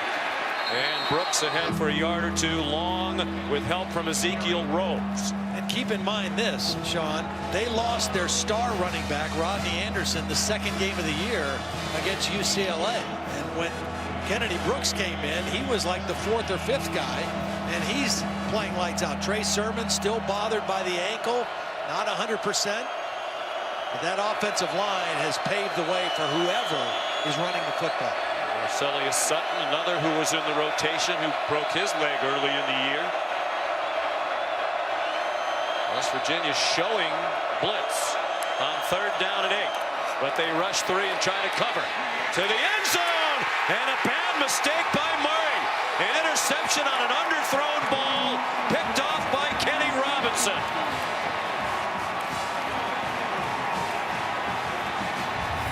Kenny Robinson has had a tough game. Right there, he's missed a couple plays, but he's going to make a play here. He's staying back as deep as the deepest guy.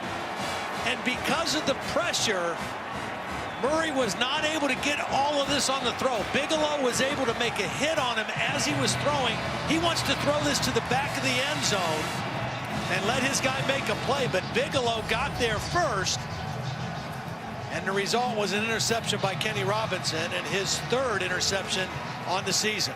It's the turnover Miners hat. He'll sign the Miners helmet. Capitalize on this turnover. The things Oklahoma's not done and play great offense. They don't turn it over. They had 10 all year entering tonight's game. That was 8th fewest in the country.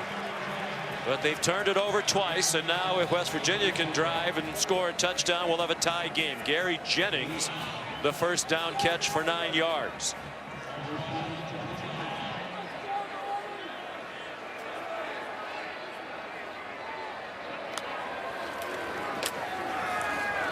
And Kennedy McCoy got enough for the 1st down, tackled around the legs by Amani Bledsoe.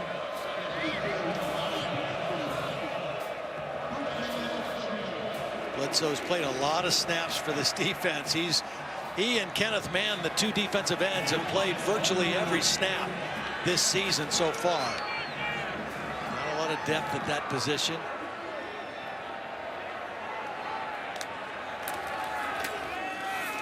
They stick with McCoy on the ground, and Bledsoe in on the tackle again. Junior out of Lawrence, Kansas. In his hometown university, he'll have a new football coach. Good luck to Les Miles, and good luck to David Beatty as well. Classy guy, worked very hard to try to build up the Jayhawks football program. They battled hard last week against Oklahoma, and again today gave Texas a scare late. Wide open, Trevon Wesco chopped down. Brendan Radley-Hiles, the tackle in the open field at the 43-yard line, and West Virginia's on the move. Hard to imagine a guy that big could be that wide open, but nobody picked him up on the little short crossing route. Wesco at 6'4", 275 pounds.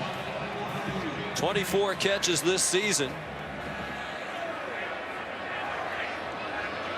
22 of them have come in the last 8 games. Greer trying to throw it deep. Jennings is out there. Gary Jennings, a West Virginia touchdown, 57 yards.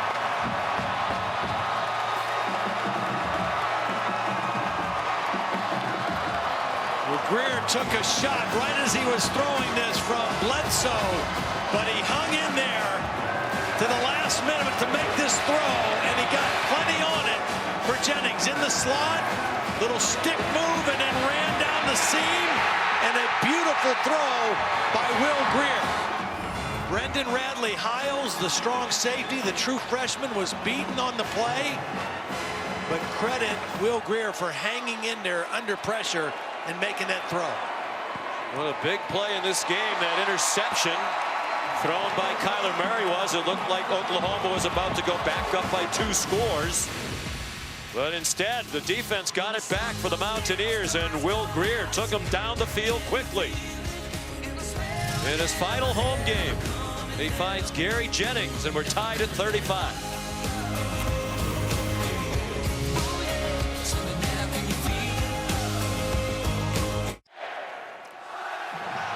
You're watching Dr. Pepper's championship drive game of the week. West Virginia sideline celebrating the 57-yard touchdown catch by Gary Jennings, his longest reception of the year. First play of 50-plus yards tonight for West Virginia. Oklahoma's had 3. Luke Hogan kicks off. He's the backup kickoff man. He's taken over here in the second half for Evan Staley. And they're covering Trey Brown much better that time, led by Brendan Ferns. Brendan Ferns is one of those linebackers we talked about that was injured in the spring. His knee, he's been released to play. He's not quite ready to play every down on defense, but they knew they could use him on special teams. Nice play right there inside the 20-yard line.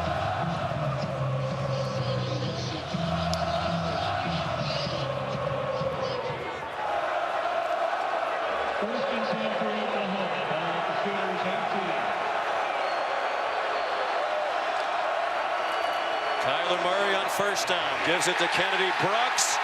Looked like they were going to tackle him for a loss. He did well to get back just across the line of scrimmage. Nice job by Sandwich, kind of running through. He read it quickly. He made the play behind the line of scrimmage for the tackle.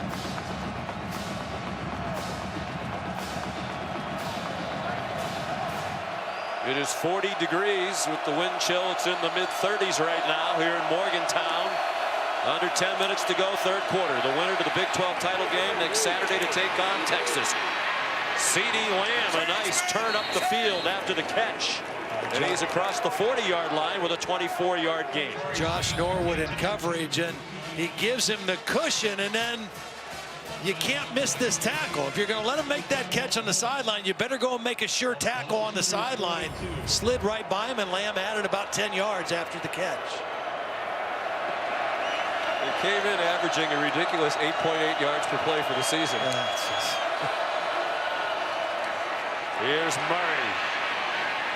Runs out of bounds at the 49-yard line. They asked him what he ran the 40, and he said, I'm not sure. I think it was a 4.3, but it was hand time. Not sure that's accurate. And I think what he meant was it might have been better than that. Well, he looks as fast in a football uniform as anybody I've seen.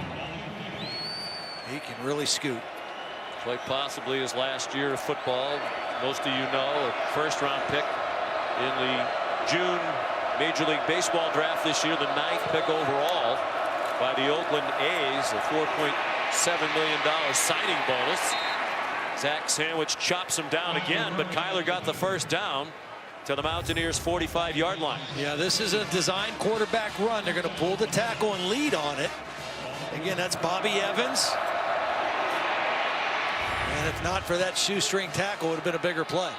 Evans is a high school teammate of Kyler Murray on those terrific teams in Allen, Texas. 43-0 with Kyler as the starter. Won 3 straight titles. Dad, a terrific quarterback for A&M. There's Kevin. Coached him up when Kyler was young. Kevin still tutors young quarterbacks.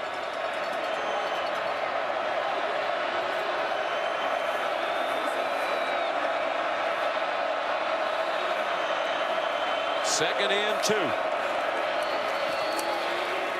Big hole. Kennedy Brooks powers inside the 30 and inside the 25-yard line. A tackle for Giovanni Stewart after a gain of 14. Watch the right tackle on this one. Cody Ford just gets 2 blocks, gets to the second level. Again, this offensive line, so impressive all the way through this season. in protecting their quarterback, Kyler Murray, and opening up lanes in the running game. About as good as there is in college football. Ford just looks like a mountain there. He has the high stance on the right end of that line. We said it earlier, he can really run. Pass protects from Murray. Runs away from the defense. That's not the first time those words have been spoken this year, and he slides down to the 19-yard line. You notice the last 2 times he's run the football after he fumbled in the first half. He ran out of bounds, and that time he slid. Conscious of taking care of the football. That's the dilemma for the defense. Tony Gibson says, obviously you want to sack him, but you have to be careful in your rush lanes.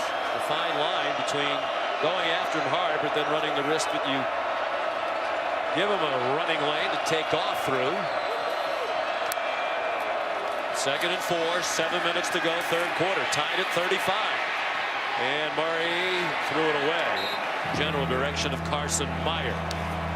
Oklahoma tried to fool him on that play. It was going to be a throwback to Meyer, and West Virginia was not fooled. They stayed at home, and they had to throw that ball away. We talked a lot about stats tonight. I think this might be my favorite one. You know how many 3rd down plays they've had? They never get to 3rd down. They're 3 out of 4 on 3rd down. West Virginia's had 11 3rd down plays, converted 7.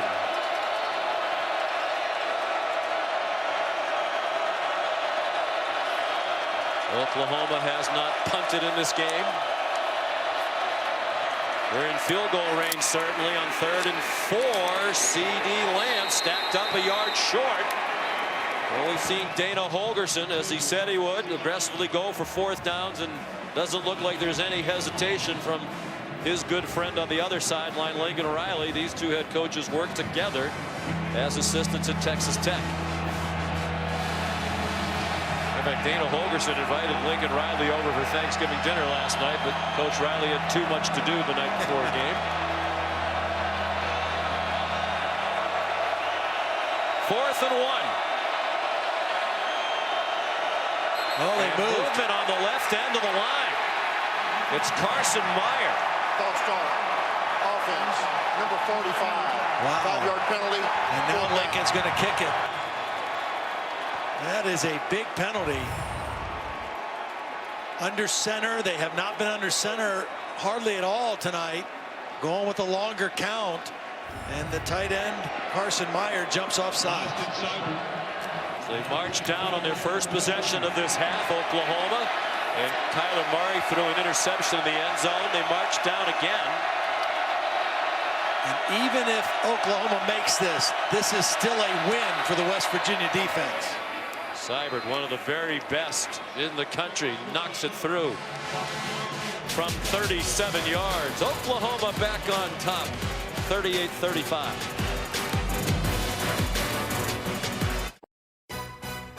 ESPN College Football, brought to you by Pizza Hut, official pizza of college football. Order now at pizzahut.com. No one out-pizzas the Hut. Final home game for 17 West Virginia seniors, including Will Grier and David Sills. They've combined for 2 more touchdown passes tonight. Oklahoma, number 6 in the country, leading 38-35. And a long way to go. You're not kidding. Both teams nearing 500 yards of total offense. Well, they just skip it and go to overtime right now. Tied at 62. Seibert's kickoff. Fair catch made by Tevin Bush. They'll start at the 25. Top of the show, we talked about Will Grier having an opportunity to make it a night to remember. He has been on tonight, and they've been very creative offensively, getting the ball to Wesco. Their running game is set up play action. Watch this touchdown to David Sills. They fake the wide receiver screen, then hit him on the fade and the sideline, and then this beautiful throw to Gary Jennings under duress, takes the hit, still delivers a perfect throw. Will Grier, 23 of 32, 339 yards and 3 touchdowns. He's having the kind of night that he needs to have to give West Virginia a chance.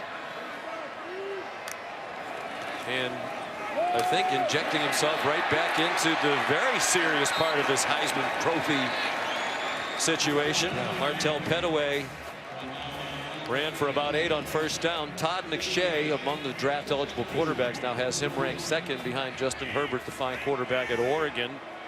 He has Herbert as a mid-first round grade, Will Grier early second round, but Will's moved up a lot of spots, passed a lot of quarterbacks in Todd's rankings this year, past guys like Ryan Finley, Jarrett Stidham, Gary Jennings, enough for a first down, and then some out to the 41-yard line. You know, for me as a Heisman voter, one of my biggest criteria, and everybody has their own criteria. For me, how do guys play in the biggest games? That is one of the most important factors for me. He's playing very well in this big game, trying to get to Sills on a deep ball again, and Trey Norwood was running stride for stride.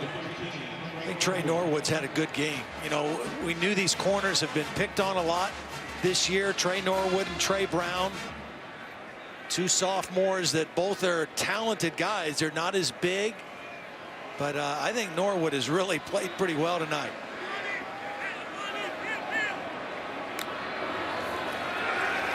They come after Grier on 2nd and 10. Another treat throw. And more good coverage by Trey Brown on TJ Simmons. They tried to take off on one side, then they come back and go after Brown. And the ball's a little underthrown. It hit Trey Brown in the back of the head. And again, he was in good position, but the ball was a little bit underthrown by Grier. And you wonder if that receiver would have been Marcus Sims with a bit more speed. Had he not left for concussion evaluation in the first half. So 3rd down and 10. Very few 3rd and longs on either side tonight. They've been moving the ball on virtually every down. And they'll move the chains. It's Dominique Maiden, 5 catches all season. 2 big ones tonight to give him 7 in his final home game. He's from Temecula, California. Oklahoma rushed 3 and dropped 8, and they were still able to find the nice soft spot there for the first down throw.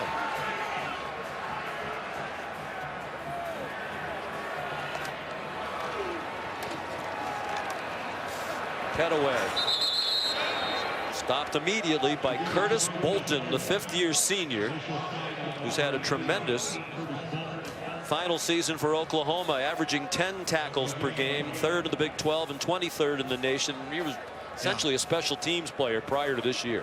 Been playing banged up all year. He's one of their best blitzers. That was a run blitz, and I think Oklahoma's done a better job of that on the early downs against this West Virginia run game. They do some twisting up front. Still don't get near Grier, who fires one through the hands of Martell Pettaway. There is a flag down.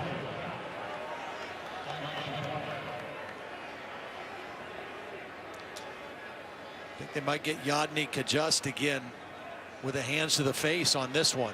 Got called for a holding earlier in the ball game. Was blocking on Neville Gallimore. Mike DeFee looking to the Oklahoma sideline to see if Lincoln Riley wants to accept the penalty.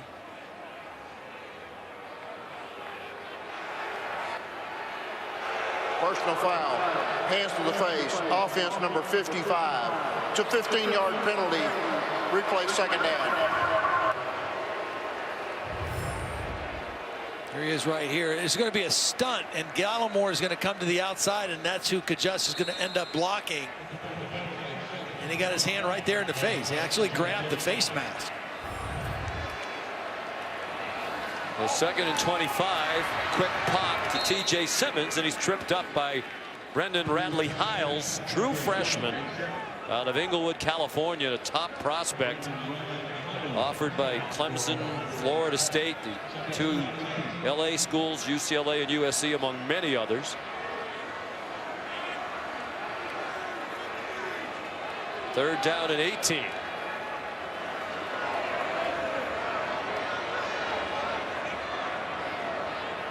They're creeping up as if they're going to rush 5. Grier might be changing the play. Defenders look to the sideline. They rushed 4. And Jennings Jennings is open. Jennings fighting toward the goal line and ripped down just shy by Delarian Turner-Yell. They're running Caleb Kelly, number 19, under him, but he just can't keep up with him. The safety's over the top, the underneath coverage by the linebacker Kelly, but he can't stay up with Gary Jennings, and another beautiful read and throw by Will Grier. What a senior night for Gary Jennings. That's a 52-yard catch to go with the 57-yarder he had not long ago. 6 catches for 150 on 7 targets. You know, and his numbers this year were down considerably. Coming into the game, only 47 catches, had 97 catches a year ago. Got hurt in the Baylor games, been kind of battling through that. But boy, is he showing up tonight. Amani Bledsoe injured again. He's been down a couple of times tonight for OU. Those are the kind of plays, if you're a defensive coordinator, Ruffin McNeil, that just make you want to pull your hair out. You've got a team backed up. You got them 3rd down and long, and they convert for a 50-plus yard play on you. It just those plays just are killers. I was going to ask you before the snap on 3rd down at 18, what do you think this is, about a 50-50 conversion chance here? Because that's the way this game has gone. You almost expect them to make it, even with that long yardage to make. 9 for 13 now, West Virginia on 3rd down. They've been much better in the red zone tonight than they were a week ago against Oklahoma State. And a chance with a touchdown to take the lead. That's Sills isolated down here at the bottom. And probably hand signaling Grier if there's any chance of a pass. They're going to try to power it in with Pettaway.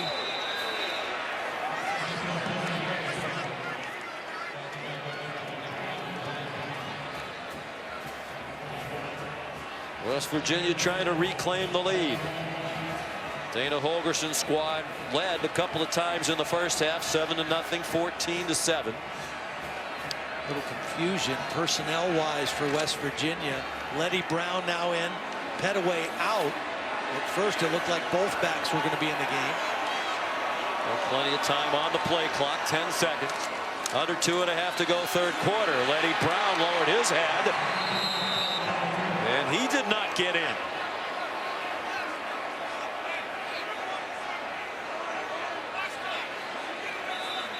There's an injured West Virginia offensive lineman. It's Yodny Kajust.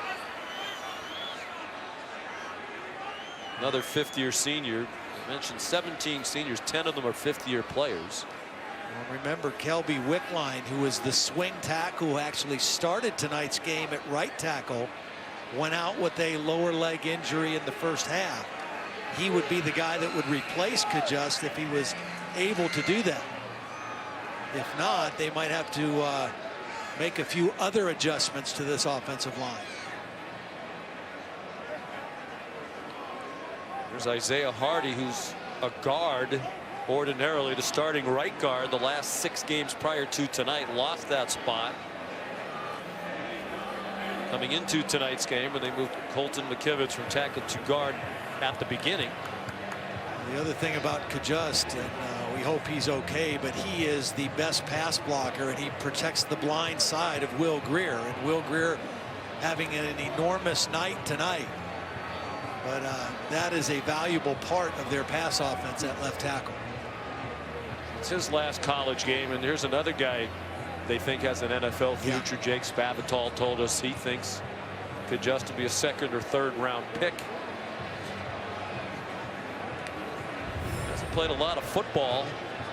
He's primarily a basketball player growing up. Some think he might be a guard at the next level. There he is, getting rolled up on at the end of the line. Get that right leg out.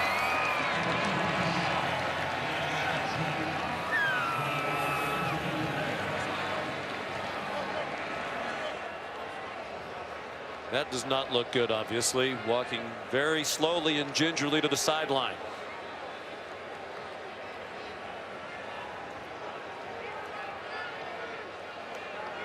He's had leg issues in the past, knee trouble.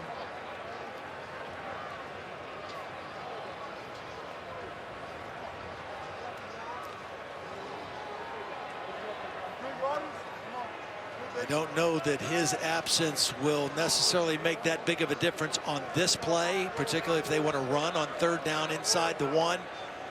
But for the remainder of this game, if he can't play, his pass blocking ability on that left side is going to be sorely missed.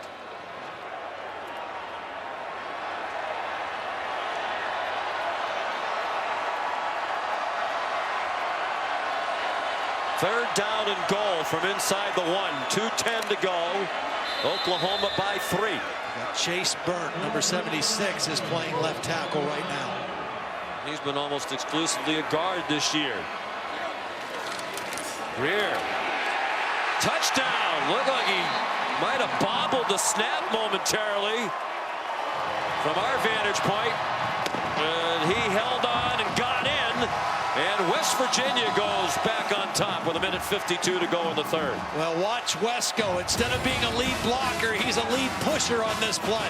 He's going to get right in the hip of Will Greer and drive him into the end zone. 275-pound pusher gets him into the end zone for the touchdown.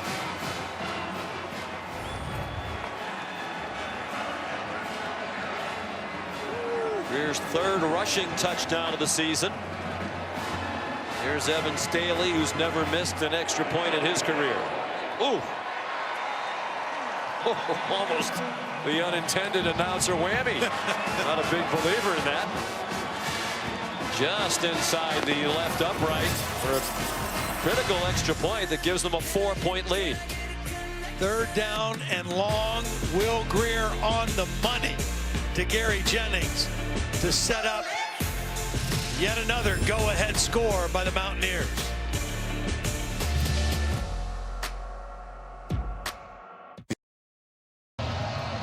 Sean McDonough, Todd Blackledge, Holly Rowe in Morgantown, West Virginia, where the Mountaineers have battled back to take a 4-point lead. 1:52 to go in the 3rd quarter. The winner of this game will play in the Big 12 Conference Championship game in Arlington, Texas, a week from tomorrow against the Texas Longhorns.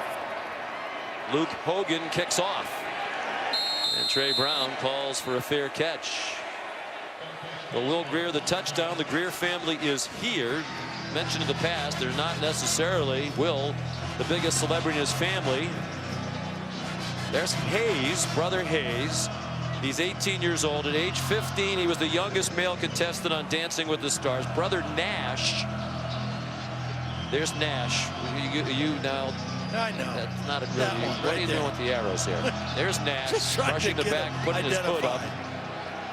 He has 9.9 Instagram followers. They're 9.9 million. They are Instagram stars. I didn't know that was a thing. I did know recently that was a thing. It's a thing. They put up videos on YouTube, and they have a lot of people who really think they're big deals, and they are big deals. And they're here with the family. There's Nash. There used to be something called Vine. We put videos of, I guess that went under. But now they found other platforms to put up videos. Hayes, pretty good dancer. He finished 8th, though. And even Skyland, who's 9 years old, she has 1.1 million Instagram followers. Will Greer only has 600,000. Yeah. So he has fewer than any of his siblings. White Genie in the hat. There you go. Glad you didn't bust out the arrow into her head. You got a little fancy with us on Thanksgiving weekend with the gadgets and gizmos. 2nd and 10. Trey Sermon, and it's a fired-up Mountaineer defense, dropping him for a loss. And if they credit David Long with a tackle for a loss, and I think they will, he has set the single-season Mountaineer record with 19 and a half. Johnny Dingle had the mark in 2007 with 19 tackles for a loss.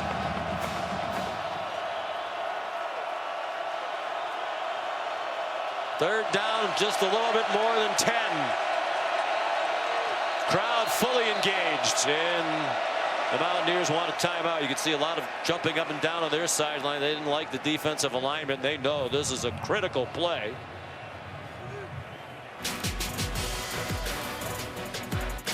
And they forced the first punt of the night by Oklahoma.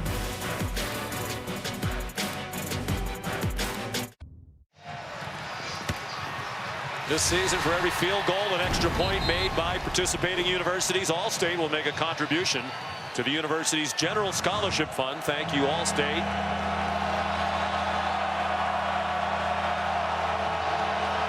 Third down and 10, Oklahoma.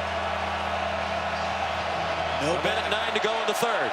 Empty backfield. That's why they called timeout, to make sure they had the right alignment defensively. They come after Kyler Murray. He lofts one deep and into the arms of Marquise Brown. What a throw. What a beautiful touch throw by Kyler Murray. West Virginia brings pressure. It's picked up. And just a little drop in the bucket throw. Murray to Brown. For a 30-yard gain. 9 catches, 187 yards receiving, and a touchdown for Brown.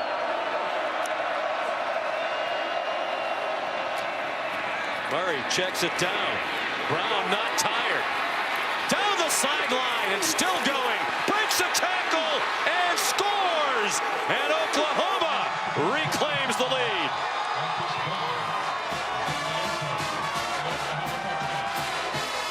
Credit Kyler Murray and Marquise Brown for making the connection, but this is some shoddy tackling by West Virginia. This should have been about a 7-yard gain. There's one missed tackle by Avery. Then here's another tackle by Kenny Robinson. And a touchdown for Marquise Brown. Having a mammoth night. Oh my goodness. 232 on 10 catches.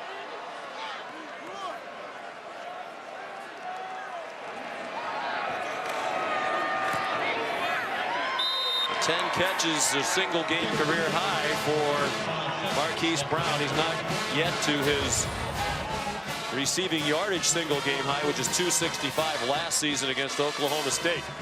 Shows a little strength to go with that speed and agility, shaking off the arm tackles. And I guess he is 100%. Each team has exactly 542 yards of offense right now. 10 targets, 10 catches. 10 catches, as we said, a career high. Not yet to his yardage high. So 1,084 yards of offense. And a quarter to play. Plus 35 seconds. And more of the same. Lincoln Riley's teams run 44 plays from scrimmage. West Virginia 72.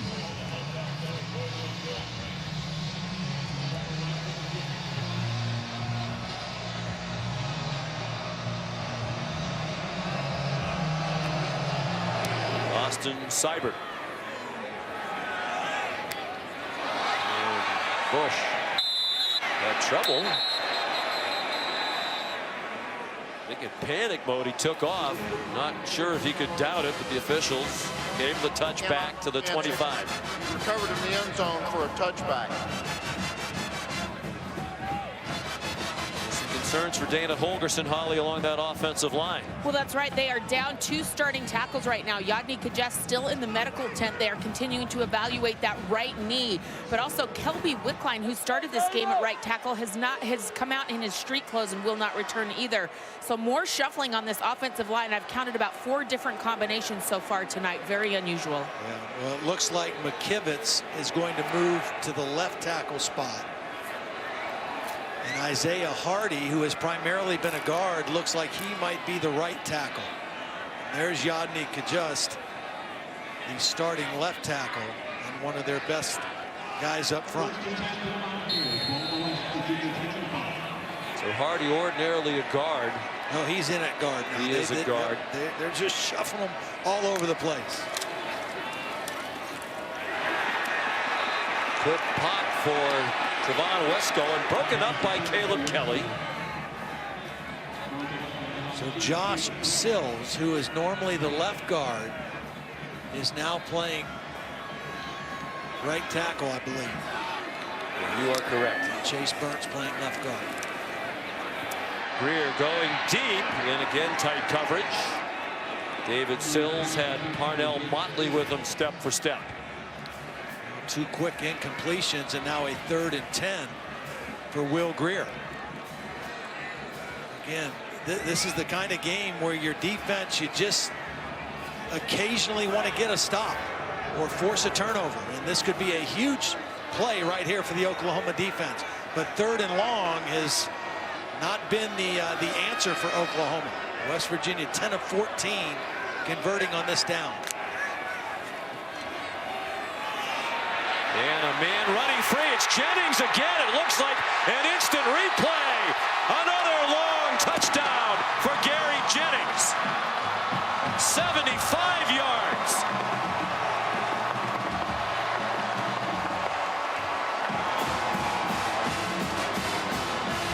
They did it again. It's 3rd and long. They bring pressure. The free safety takes a horrible angle to the football. That's a true freshman. Delarian Turner-Yell, number 32, took a bad angle to help his corner, and Will Greer read it and made a perfect throw to the hot guy on that wide receiving core, Gary Jennings. With the career high 225 receiving yards. Previous best was 189 against Virginia Tech last year. Will Greer also a career high 494 passing, shattering his previous best 429 in their opener this year against Tennessee in Charlotte. Well, here's Jennings. He's going to run the post. The guy that's going to make the bad play is the safety right here. He has got to stay deep as the deepest guy. And as soon as he realizes Jennings is by him, it's too late. And another perfect read by Will Greer and a throw on 3rd and long. Not only do they convert, they turn it into a long touchdown. Will Greer now his career night, right? 494. Yes. 297 for Murray on half as many attempts. So Murray is 3 yards away from continuing his deal of averaging 300 passing and 60 rushing. He's going to have a 300-100 night tonight.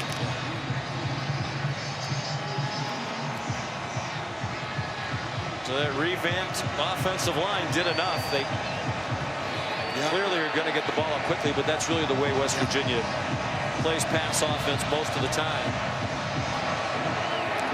3 catches of 50 yards plus in the quarter for Gary Jennings. Trey Brown.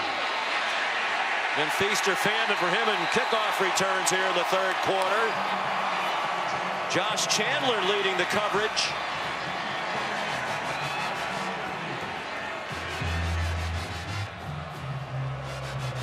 Tomorrow, 8 Eastern time on ABC. Number 3 Notre Dame trying to finish an undefeated regular season. Almost certainly lock up a berth in the college football playoff. I think we can say almost. If they beat their ancient rival USC at the Coliseum. They've split the last 4 meetings, but it's a Trojan team that's really had a tough year. Yeah. Well, they started out by starting a true freshman quarterback and replacing Sam Darnold, and it just has been an uphill climb the whole way. Kyler Murray, after the play fake, hits Carson Meyer in stride. He surged out to the 45-yard line on what will be the final play of the 3rd quarter. That's the end of the 3rd quarter. The play fake was to the wrong side. Either the back went the wrong way or Kyler went the wrong way. It didn't matter. They still had a big completion. On to the 4th we go with a spot in the Big 12 championship game on the line.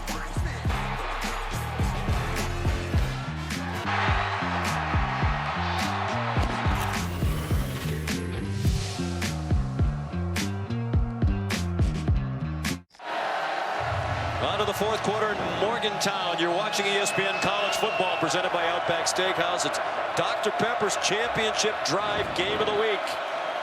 The winner drives on to Arlington, Texas for the Big 12 title game a week from tomorrow to take on Texas. Oklahoma trying to stay in the chase for the college football playoff as well. Down by 4 as the 4th quarter begins. Kennedy Brooks breaks tackles and weaves down to the West Virginia 34. Tackled by Kenny Robinson. What a run, 16 yards. It's the counter trap, and this should have been about a 3-yard gain. And he just ran right through Hakeem Bailey, the cornerback. He was there. He had him squared up. He tried to wrap him up, and Kennedy Brooks would have none out of it. Kyler Murray, after the play fake, had to pull it down, then fired a bullet for another first down. Marquise Brown. His 11th catch of the night. Josh Norwood, the tackle for West Virginia. He has 11 for 242 and 2 touchdowns. Jennings. Tough when you have 7 catches for 225 and 2 touchdowns, and you're just the second best receiver of the night, but that's the case for Gary Jennings.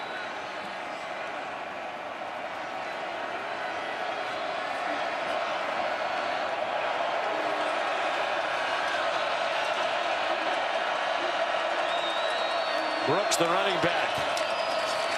Murray gave it to him, and he gets slammed down for a loss. Dante Stills, a true freshman, whose dad Gary was a fine player here at West Virginia with help from Ezekiel Rhodes. Yeah, really quick, fast inside move. He got inside the block of Carson Meyer and got the negative yardage play. Oklahoma back over the ball quickly. Lots of time for Murray. Far sideline, first down. Carson Meyer to the 5-yard line. 21 more for the Sooners. Oklahoma had 3 wide receivers into the boundary. They overloaded the short side of the field, and West Virginia just did not have enough coverage there. And Murray was able to find Meyer. Look at that. Absolutely dead even for about another 8 seconds.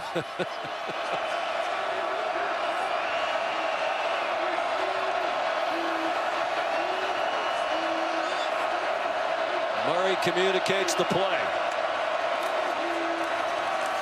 Hands it off. Kennedy Brooks twisting down to the 2 in the arms of number 2, Kenny Robinson.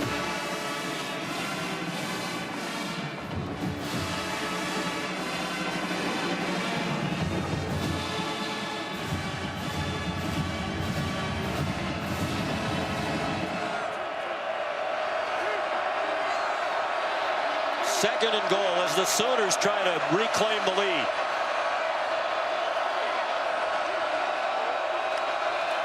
West Virginia crowds the middle, so Murray tries to go outside and could not get outside. Rayvon Askew Henry the stop. Nice job by Askew Henry that time, maintaining outside leverage and wrapping up the very elusive Kyler Murray. Third down and goal. You'd have to think this is likely 4-down territory for Oklahoma if they don't make it on this play.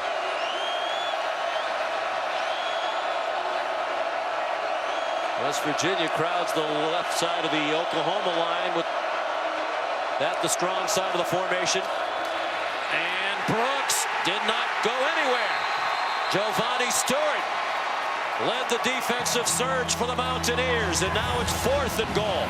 Well, first of all, watch David Long get the inside pressure. That's going to force the back outside a little bit right into the waiting arms of Giovanni Stewart.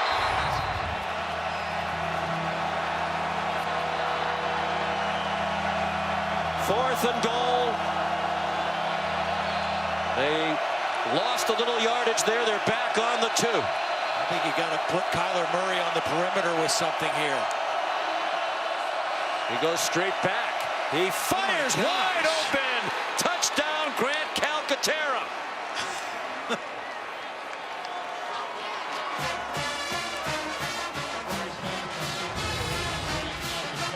He's right here.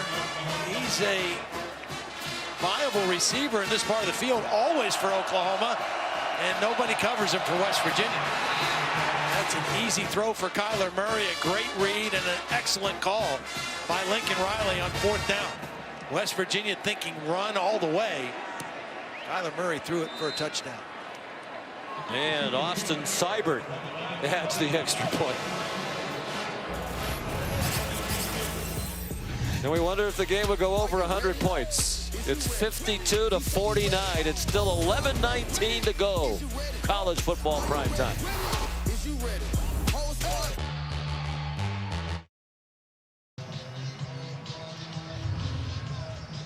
4 ties, 5 lead changes in this game tonight. It's Oklahoma back on top. Kyler Murray, a 2-yard touchdown pass to Grant Calcaterra. His 4th touchdown of the season. Tevin Bush back for the kickoff from Seibert, who is a touchback machine. Here's tonight's hardest working player, brought to you by Duluth Trading Company. Well, it's Gary Jennings tonight for West Virginia. He has just been running through the middle of this Oklahoma defense on 3rd and long most of the time. This was a 3rd and 18 play. Here's a 3rd and 10 play. Again, Will Grier reading the safety. Perfect throw. Gary Jennings with a huge night tonight, along with Marquise Brown of Oklahoma. On 1st down, Kennedy McCoy skips through the holes and takes off. They have the angle on him, but will they catch him? Barely. Out of bounds inside the 5-yard line. Shoved out by Curtis Bolton at the 3. Beautiful cut back to the inside by Kennedy McCoy. Watch him start this way and cut back inside, and then downfield, a tremendous block by TJ Simmons, number 1. Watch Simmons with the block on the sideline. That enables McCoy to keep taking it all the way down inside the 5-yard line. There's a flag down. What? I wonder if they called Simmons for... During the run, number 1 was blocking a defender completely out of bounds, which is a personal foul. It's a 15-yard penalty from the spot of the foul. 1st down. Wow, I was just commenting on what a great block it was to seal the sideline for Kennedy McCoy.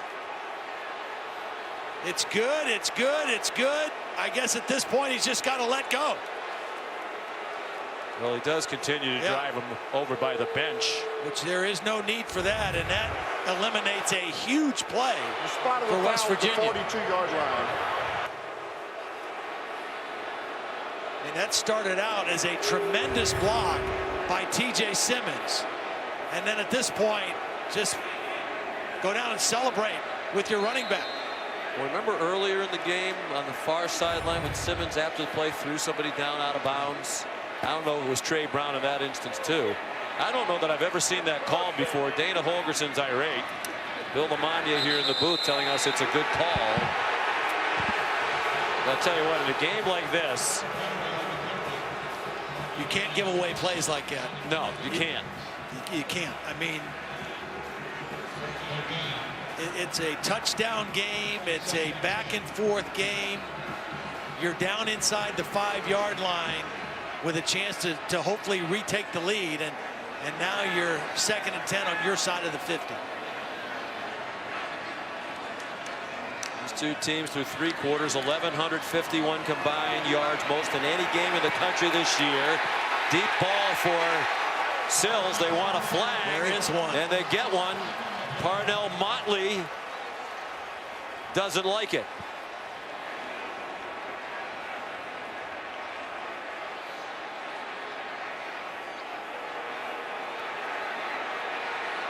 I didn't think that, I kind of agree with Lincoln Riley. I didn't think that David Sills was going to have a chance to get to this football. Pass interference. Defense number 11.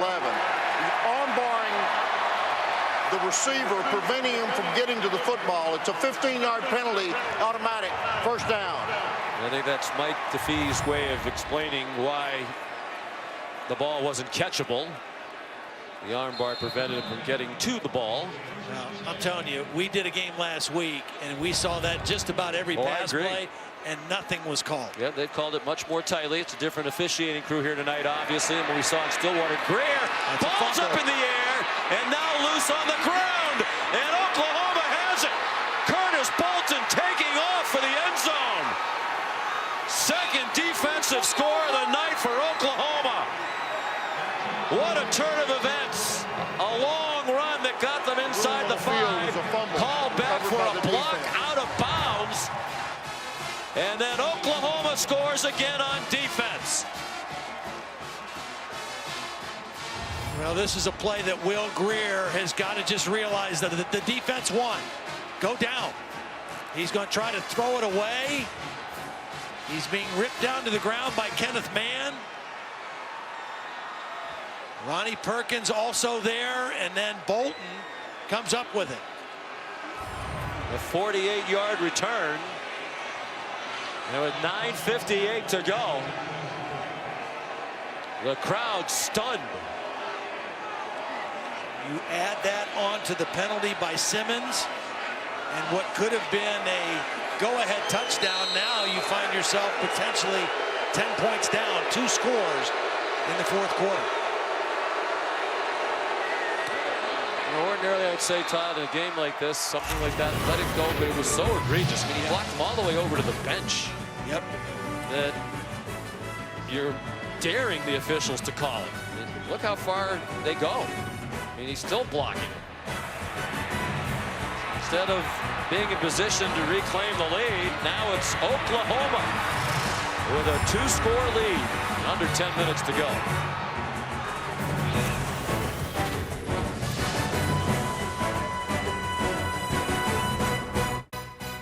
ESPN College Football is presented by Outback Steakhouse, where you can go big and go home with delivery and takeout.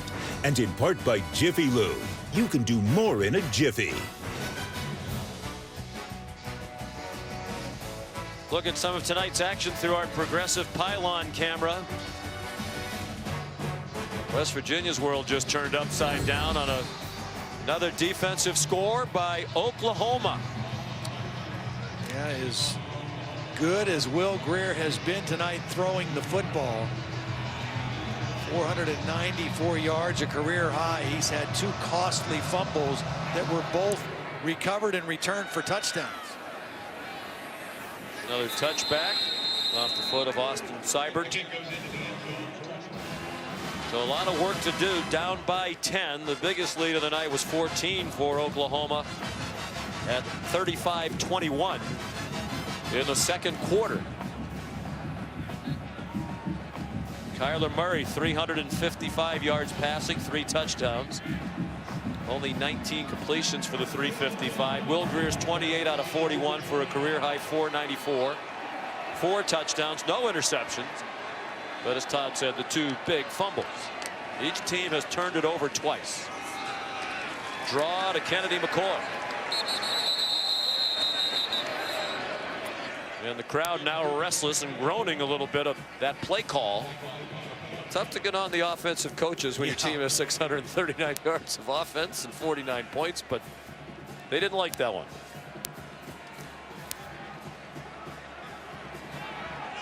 Winner to Arlington next Saturday, noon Eastern time start. Take on the Texas Longhorns. Long throw for Jennings. Nearly came up with another one despite double coverage. Parnell Miley, Delarian Turner Yell combined on Jennings. 2 guys there for Oklahoma. The ball is still thrown perfectly by Will Grier, and Jennings just not able to come up with it. And credit Motley for fighting all the way to the end of that play. Got his hand in there and fought the ball out.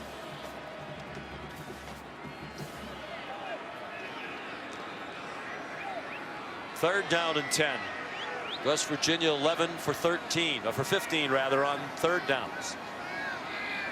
Some twisting again up front for Oklahoma, and the pass. TJ Simmons can't hang on. He's had a tough night. That blocking penalty out of bounds was a huge call, and again, he wouldn't have been as much of a factor in this game had Marcus Sims not gone out with an apparent concussion. And the guy that he was blocking out of bounds was Trey Brown, who just made the play there. Ripped the ball away and forces a West Virginia punt. A quick 3 and out for the Mountaineers. Just the 2nd of the night for West Virginia. I do not believe Oklahoma has gone 3 and out tonight. They have not, says our statistician Brian Taylor, who's running out of ink in those pens with this one. Billy Kinney's punt out of bounds at the 41. 10-point lead, the ball with 9:04 to go for Murray in Oklahoma.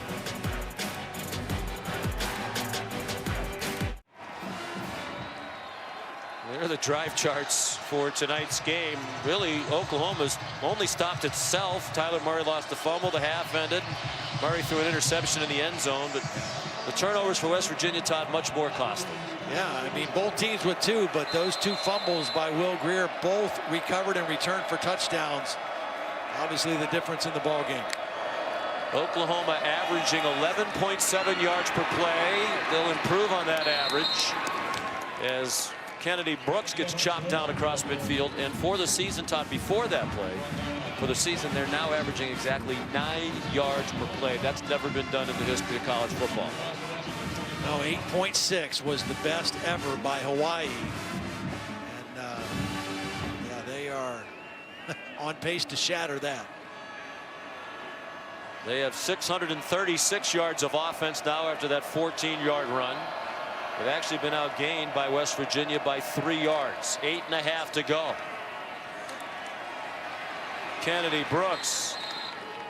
You wonder if the heart's going out of the Mountaineers a little bit here. Holly? Well, I would like to really give a lot of credit to the Oklahoma offensive line. They are one of the finalists for the Joe Moore Offensive Line of the Year award. And the reason they're averaging so many yards per play, I think, is this offensive line. There are gaping holes. I don't know if you can see them from the booth, but from the field level, gaping holes that are being opened up by these guys. Just so physical, so tough, really downhill blocking. It's just been beautiful to watch. You can update that graphic. The 8.8 was entering tonight. They're at 9.0 now for the year with their performance tonight. And you're right, Holly. This is the best offensive line we've seen this season. Kyler Murray slides down. Made sure the ball didn't come out with Giovanni Stewart in pursuit. Big play here. West Virginia desperate need of getting the ball back. 7.5 minutes to go. West Virginia was not set at the snap. Murray throws low, and Calcaterra could not make the catch. Well, the good news for West Virginia is not only do they get the stop and the incomplete pass, but it stops the clock as well. Haven't seen Kyler Murray miss on too many throws. Had the interception when he kind of underthrew one under duress. It's probably the worst throw he's had tonight right here to Calcaterra. Low and too difficult to pull in. First punt for Oklahoma, if in fact Seibert kicks it.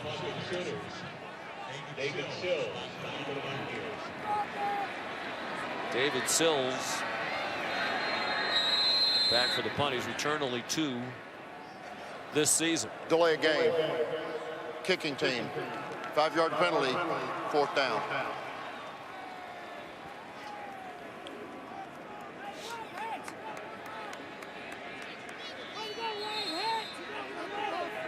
I would say regardless of the outcome, both these quarterbacks gave the Heisman voters something to think about tonight. Yeah, they did. Individual performances. Front runner Tua Tagovailoa will play in the Iron Bowl tomorrow against Auburn. It's a good Auburn defense. They've had a bit of a disappointing season, but it's largely because of the struggles of the Auburn offense.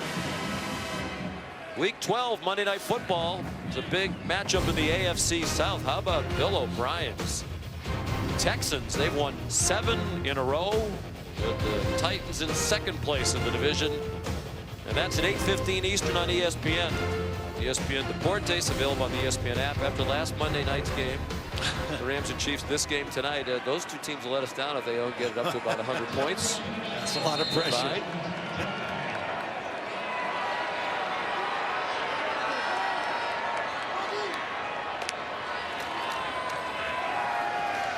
Kennedy McCoy on 1st down, losing a yard.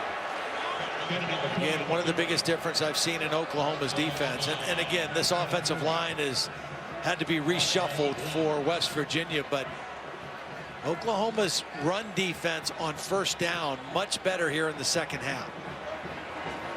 They've stunted, they've blitzed some, they've done a much better job of negating that running game on 1st down. You'd have to think the loss of Yodny Kajust, the tackle, has really hurt West Virginia. Greer swings it out wide. McCoy can't get away. Curtis Bolton the tackle. And Todd, before we get too far away from the Monday Night Football promo, our condolences to the Texans organization, to the family of their owner, Bob McNair, who passed away today at the age of 81. They've been battling cancer in recent years. 1999 awarded the 32nd NFL franchise.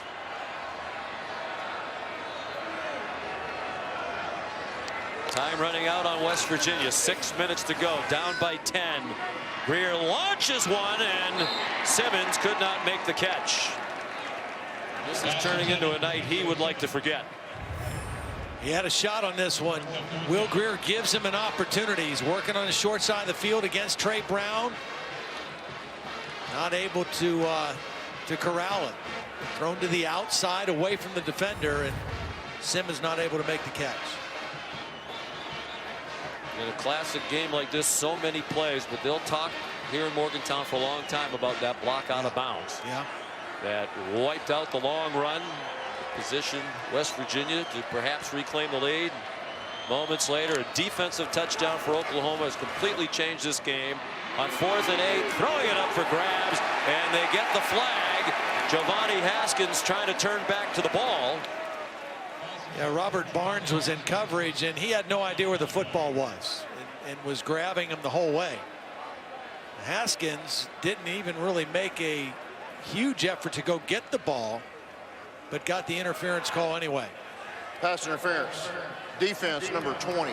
15-yard penalty from the previous spot. Automatic. First down. Might be the play that keeps the Big 12 title hopes alive for West Virginia. If that's an incomplete pass, it's just about ball game over. Yeah. Now it's clearly a grab and a pass interference. And new life for Will Greer. Still haven't gotten this crowd back into it yet. A score would do that. He's launching deep, throws it up for grabs, and it should have been intercepted by Delarian Turner-Yell. Well, he was trying to go to the well one more time, and that's Gary Jennings on the deep post between the safeties. And this time, Oklahoma has it covered. The safety, Turner-Yell, is in position to not only make the play, but maybe end the threat with the interception. Couldn't make the catch.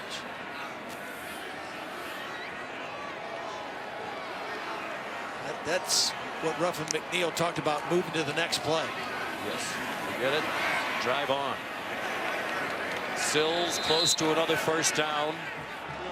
Looks like they might mark him just a little bit shy of the 47. And Greer trying to pick up the pace with the clock running under 5.5 minutes to go. Made it to the 44-yard line of Oklahoma.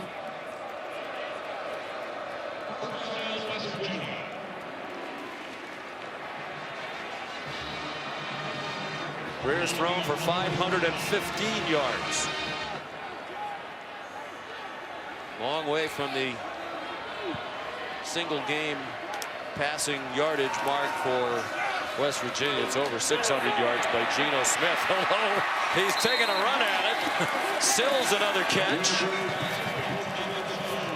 Still plenty of time left. More than 5 minutes to go. A 24-yard gain at the very least.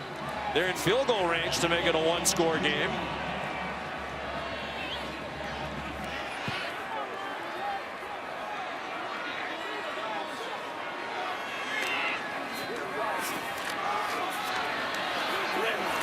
McCoy yanked down. Geno Smith's record, if you're curious, is 656. In 2012 against Baylor. This is the second most passing yards, however, ever in a game by a West Virginia quarterback. 539 for Will Greer. What a finale in Milan Puskar Stadium for him. And here's Petaway, and it's a game again. 6 17-yard touchdown run. West Virginia, 704 yards of offense, and it's a one-score game. Watch Sills playing guard or tackle instead of guard, and then Wesco with the lead block right here. Excellent job at the point of attack, and West Virginia back in it.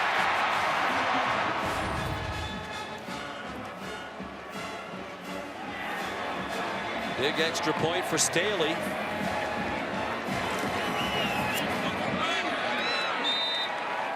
He's come close to the uprights a couple times tonight. Every one of them true.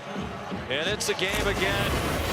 Can they stop the best offense in the country? That's the challenge for the West Virginia defense after Pettaway gives them life again.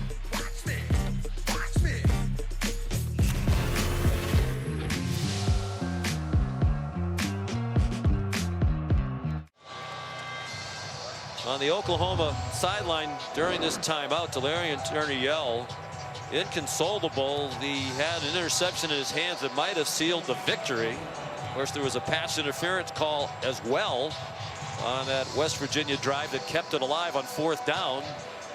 Now they're very much alive. They're lining up Oklahoma as if they're expecting an onside kick. No, I'd kick this. Yeah, this is way too soon for this, isn't it? 4:20? Yes, and you got 2 timeouts. And don't give Oklahoma a short field. I mean, kick the ball. They don't have anybody back deep. So even if you pooch it. Pooch it over their heads and try to go get them. They're onside kicking. I don't understand that at all. And that's why it's a free ball. Oklahoma saying they had it. It looked from here like they did.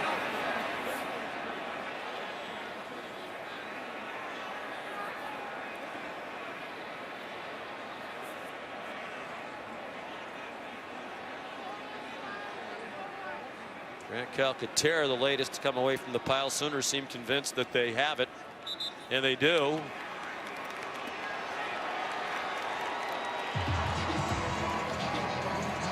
Nick Baskman at the bottom of the pile. Back up wide receiver. The big play because that ball was loose. Offside. There was a lot of on the contact. kicking team. That 5-yard penalty be enforced from where the ball was recovered. First down. Yeah, Marquise Brown, I think, was he the first guy trying to catch it, and he doesn't field it cleanly. The first thing he didn't so catch the ball, tonight. I still don't like the call, even though it almost I don't worked either. out.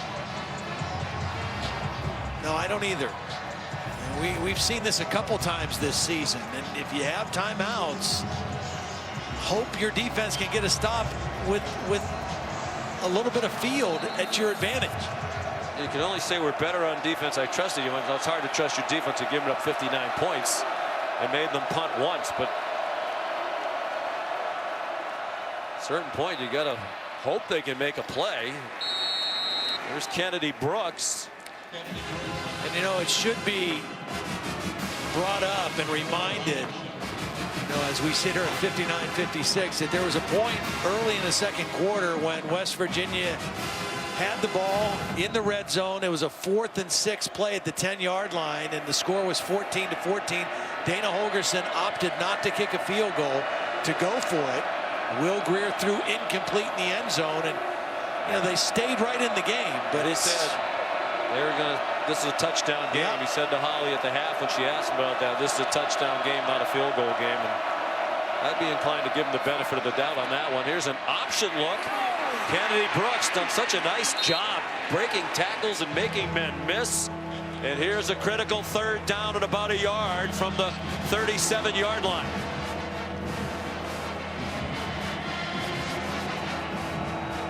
looks like they backed it up a little bit more than that, so a little bit more than a yard. Almost 2. They need the 35. The ball actually almost 3, just inside the 38. So they really did move it back a little bit. How about David Long? Time for him to maybe make a play for West Virginia. Made a bunch in his career. 183 yards rushing for Kennedy Brooks on 19 carries. Option the other way. Brooks tripped up. Drayvon Askew-Henry in his 50th career start makes the tackle. Dana Holgorsen looking up at the clock, wondering if he should call a timeout. 2:34 to go, and they do stop the clock. What a play by Askew right here. He's got to have the contain. Murray pitches it quickly. West Virginia takes their second time out of the half. Police set the game clock to 2:36. 2:36. Well, no one has started more games at West Virginia than Drayvon Askew Henry, fifth-year senior out of Aliquippa, PA, in the Pittsburgh area. Produced so many great players. Mike Ditka, Tony Dorsett, Darrell Rivas, Ty Law. It's a long list. And that was a big-time play. Would you anticipate a punt here? Or do you go for it? You know, the smart money would say punt it and try to pin, you know, Seibert, pin him down, but it doesn't look that way. It looks like Lincoln Riley's going to put the ball in the hands of his quarterback. But you can't blame the coaches for not wanting to lean on the defense the way the offenses have dominated tonight. No. Dana Holgorsen did it. I think now he wishes maybe he had kicked that ball deep. You can't know that the same things would have happened. Right. My whole point is if you have to have your defense make a stop, have them make a stop down in that part of the field. Agree. So you force the punt. You don't even give them this option of going for it on fourth down. Fourth down and 5. If they convert, it's a huge step toward Arlington and the Big 12 title game against Texas. Only a three-man rush. They're trying to defend the yard to make. Murray scrambling around, pointing everywhere, fires! Low throw, it is caught! CeeDee Lamb, what a play. They rushed three. Murray had all day. Orchestrated several of his teammates in different directions and then completed one to Lamb. Yeah, Lamb was actually starting on a route to the other side of the field, saw his quarterback moving, buying time, and worked back to the sideline for the completion. Well, that's the danger of rushing 3 and dropping 8. You cover everybody, but you can't cover them for that long of a period of time. It's very hard to get him down, even pressure him as we saw with 3 men. Well, he can move around and elude with 3 of them. He had all day to throw. And Dana Holgorsen used his last time out with 1:59 remaining. 1 minute timeout.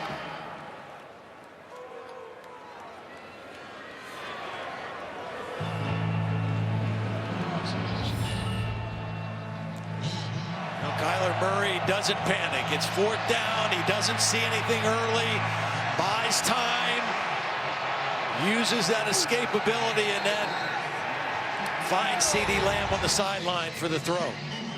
Just great poise shown that time by Kyler Murray.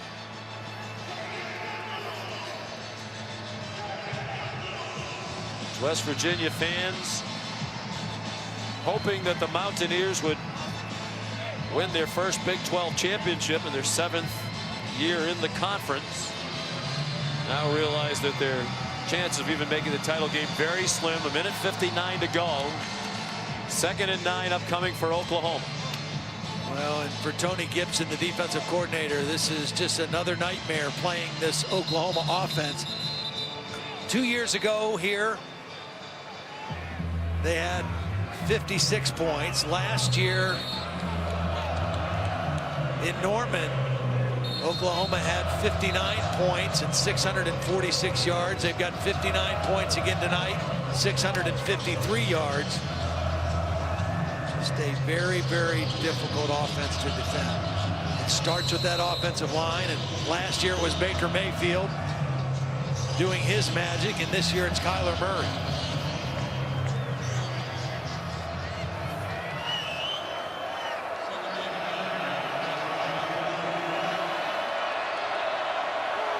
Second and 9, 31-yard line.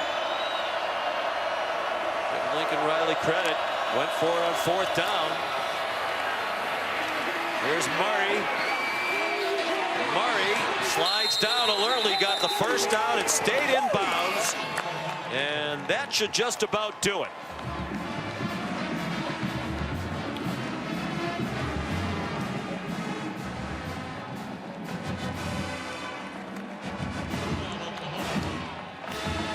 That gets Kyler Murray to 114 yards rushing and 363 passing. He said when we chatted during the week, I think I deserve to win the Heisman Trophy. I think there'll be even more of that opinion after this one. Well, I certainly think he deserves to be strongly considered. I mean, the idea or the fact that anybody could think it's a foregone conclusion that Tua Tagovailoa should be the winner. I think these games down the stretch matter. This was a huge performance tonight against a ranked West Virginia team in their house, and he'll have another opportunity to avenge the only loss against Texas. That's the PlayStation Player Index. Dad Kevin, Mom Missy, proud of this performance and of the season their son has had. So it'll be the latest renewal of the Red River rivalry. What a classic game they played in the regular season. Texas led by 21. Murray led them back to tie. And then Texas on a field goal in the final minute by their freshman field goal kicker won the game. The only loss of the season for Oklahoma. They'll have a chance to avenge that. Longtime friends Holgorsen and Riley. They'll embrace it. The middle of the field. Dana Holgorsen said, it's not all about this game tonight, and the future is bright, but senior quarterback, a lot of seniors in key positions, a home game. I kind of feel like this is a huge lost opportunity for West Virginia to take a big step forward with its program. Here's Holly. Well, Kyler, he continues to get some congratulations here. It's 4th down and 5 with just over 2 minutes to play in this game. You drop back, and it took you a long time. What did you see that allowed you to extend this game and this win? Just knowing the situation, knowing, if we get the first down, game's over. And for me, being the guy, being the quarterback, just got to make a play for the team, for the guys in the game, and that's what we did. On a night that the offense had one of the most epic performances in history, it was your defense with 2 takeaways and scoring touchdowns. How do you shout out your defense for that performance? They came up big tonight. I mean, I kind of put us in a hole coming out of the second half. We could have created separation right there, but with the turnover, they really had our back. And at the end of the day, we got the job done, and we're going to Big 12 championship. So, the job's not finished. It is the 2nd straight year you're going to the Big 12 championship. What did you put on your team, the stamp that you put on this team to get them there this year? It's just not being satisfied. Just going to work every day, trying to be the best, being obsessed with being better every day. Coming into work every day and just getting better, and that's all you can ask for. You have a chance at redemption. Your only loss against Texas. What has to be different this time? I don't have a comment on that. We'll have a good week of practice, and we'll see them Saturday. Thank you, Kyler. See you Saturday. Sure. Well, what a night. Oklahoma wins despite giving up most yards to an opponent this year. West Virginia at 704. I wonder what the playoff committee thinks when they evaluate this defense, but if Oklahoma keeps on winning, they may make it into the college football playoff again.